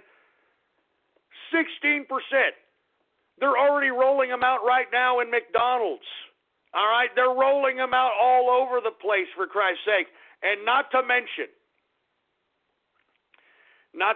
folks, we are now having all kinds of robots making food for us now. Here's an article I'm about to tweet right now. Okay, let me go ahead and put hashtag automation on this one, just in case somebody is searching through the hashtags and wants to talk about it. Because look, this means that humanity is going to find it very, very hard to find a job if they have no skills. All right, and if they have no skills, then they are, for a lack of a better term, shit out of luck. Excuse my French, all right? But this article that I'm going to tweet out right here is a robot that's actually flipping the burgers now. There's actually a robotic machine that's been developed that is a burger flipping robot. Here it is right here, folks, for all you folks that are wanting to check this out on Twitter. I just tweeted at you. I mean, where else is this going, man? I mean, once all unskilled labor is now automated, what's going to happen to people right now that have no skills to pay the bills? And let me tell you something else. They're talking about now. I mean, did you hear Bill Gates talk about, well, let me see. Okay, I know how to remedy this whole automated situation. What we should do is we should tax the robots. Tax the robots? Tax the robot? What are you talking about? Tax the robots? I mean, that's the remedy that Bill Gates put up. Tax the robots and utilize the taxes generated by robots to basically give people welfare. Oh, yeah, that's great, Bill. That's great. Remember, Bill and Melinda Gates are the same people going out there and supposedly vaccinating Africa. But if you want my personal opinion, I think that you could find a direct correlation with the Bill and Melinda Gates Foundation going to Africa and the high rates of AIDS and other kinds of freaked out, ridiculous diseases that you've never heard of. So that's what I'm saying, folks. That's why I'm saying this automation revolution, I mean, it's coming to you. And you better start getting skills to pay the bills. That's why I'm trying to teach you all how to be capitalists. That's why I'm trying to teach you all how to be independent financially. There is nothing more liberating than being independent financially, folks. I'm telling you this right now. That is the true essence of freedom. Having to get up and knowing that you're your own boss, that you own your own business, that you make your own money, and no one tells you what to do except the market and you. That's it. That's it. True capitalism, baby. True capitalism. Long live the capitalist right. Long live the capitalist right. I'm telling you, we're coming. We are rising from the ashes of the alt-right. Now, once again, folks, please keep in mind that automation poses a definite risk on the economic productivity of this country. Because if robots are creating the products, and if robots are the ones taking the jobs away from people, then how are we going to have an economy when we have a good portion of unskilled labor not working? I mean, these are the kind of things that we need to talk about, folks. I mean, automation is coming. You better watch it. You better continue to maintain your skill set. You need to have skills to pay the bills. Let me repeat that one more again. You need to have skills to pay the bills. Remember, isn't that what Napoleon Dynamite said? Yeah, girls only like you when you have good skills. Good hacker skills, good nunchuck skills, good drawing skills. Girls only like you when you have like good skills, Skills to pay the bills. It's freaking raining out here in San Ambonio. Isn't that great? Jesus Christ. Anyway, folks, that's it for the whole broadcast at this point in time. We got, what do we got? A little less than 9 minutes left in the broadcast. Let me go ahead and retweet another meme made out there. Once again, General Ghostler is taking command of the meme wars. Hail Ghostler! Hail Ghostler, you! It is the new Meme Wars 2 of 2017. It's us against the meme command center of the CIA. And that's why I'm calling on you, meme war veterans, meme war soldiers, and meme wars recruits. I'm counting on you. Calling the 2017 Mercedes-Benz GLA simply a compact SUV is like describing a cathedral as just 4 walls and a ceiling. The GLA is both a beautiful work of design and one of the most functional SUVs in its class, and it's available at an exceptional price. Why drive any compact SUV when you could be driving the 2017 Mercedes-Benz GLA? Visit mbusa.com/GLA to learn more. Mercedes-Benz, the best or nothing. Calling the beautifully redesigned 2017 Mercedes-Benz CLA simply a 4-door coupe is like describing a world-class athlete as just a good runner. With its sleek profile and powerful turbocharged engine, the CLA offers agility and design that are unmatched in its class, and it's available now at an exceptional price. Why drive any 4-door coupe when you could be driving the 2017 Mercedes-Benz CLA? Visit mbusa.com/CLA to learn more. Mercedes-Benz, the best or nothing. I'm counting on you. It's time to make the dankiest of dank memes, baby. I'm calling on you. We memed a president into the White House. Now it's time for us to meme an ex-president into the big house. Woo! That's right, Obama for prison. Let's make it happen. Let's make it happen. Anyway, folks, let's go ahead and take this very short time that we have here at the end of the broadcast, and let's go ahead and give everybody a little bit of a taste of Radio Graffiti. That's right, folks, Radio Graffiti, the part of the broadcast where the spectators become a part of the spectacle. All you got to do is give me a call right now at 516-453-9903, and when I call on your area code, you got exactly 3 to 4 seconds to say whatever it is that's on your mind. Well, that's why we call this Radio Graffiti. And remember, the reason that we have such short times at the end of the show for Radio Graffiti is because the trolls now have their own show on Saturday night called the Saturday Night Troll Show. It's on 5:30 p.m. Central Standard Time every Saturday night.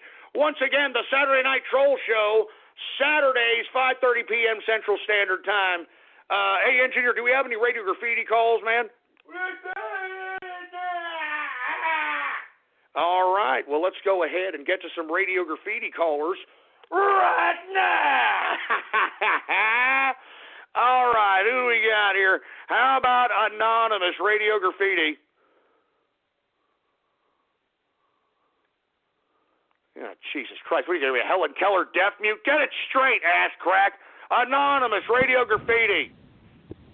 Hey, Ghost, this is Pylon. I was wondering, I have all these accessible water hover-rounds. What is your appeal box?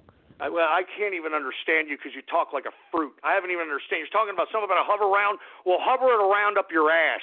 256 Radio Graffiti. What's up, Ghost? What's going on? Hey, man, I love the show since it got more serious. I'll be in it for the Saturday Night Troll Show. Hey, man, I appreciate it. Thank you very much, man. I'm telling you, I'm the hardest working man in radio today. 6 days a week I'm broadcasting, baby. Anonymous Radio Graffiti. Hey, Ghost. Sorry to hear your friend died of cancer. I'm sorry to hear he died of cancer. That makes you laugh? That's funny? I mean, that's the worst freaking troll I've ever heard in my life. Do you have some sort of a social problem, you prick? No, I just like laughing. Yeah, I can tell. Yeah, I can tell. You know, anybody who laughs at themselves, you know what that is? They're an antisocial, fapping to freaking anime porn prick. Is that what you are? Sir. Yeah, of course it is. Get this stupid idiot out. I hope he gets cancer of the cock, too, for Christ's sake. 337 Radio Graffiti. Corn Waffle Radio Graffiti.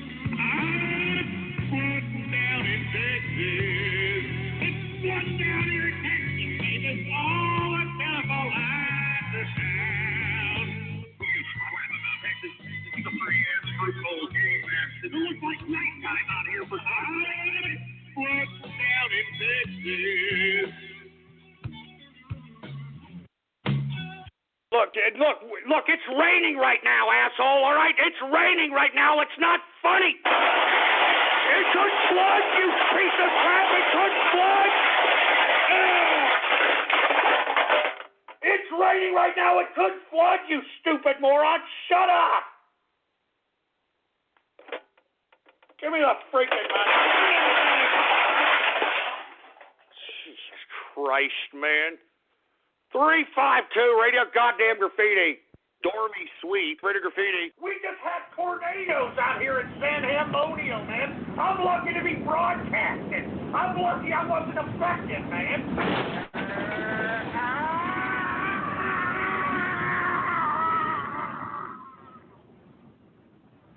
A few moments later. Good afternoon, folks. This is Captain Dale Clark up here on the flight deck. We've reached our cruising altitude of 37,000 feet.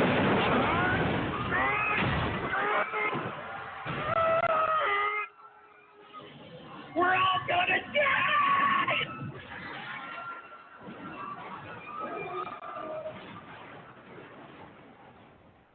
What the hell was that? That's not funny! That's not funny, you son of a bitch! That's not funny, you son of a bitch, man! Good God! Oh, my God. Give me the mic! Give me the mic, for Christ's sake. God damn it. Jesus Christ. Anonymous radio graffiti. Fucking radio graffiti.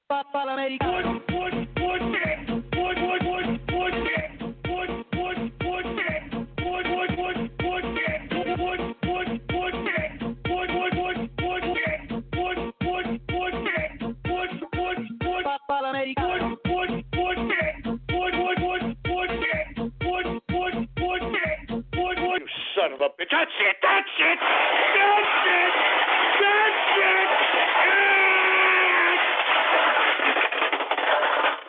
You think it's funny, huh?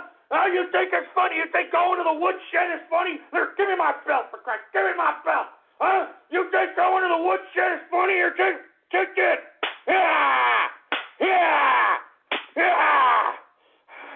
You think going to the woodshed's funny? I ain't made a man of you yet, boy.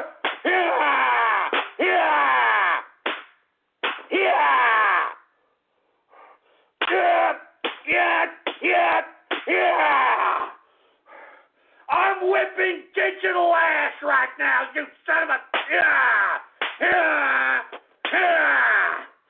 I'm whipping digital ass.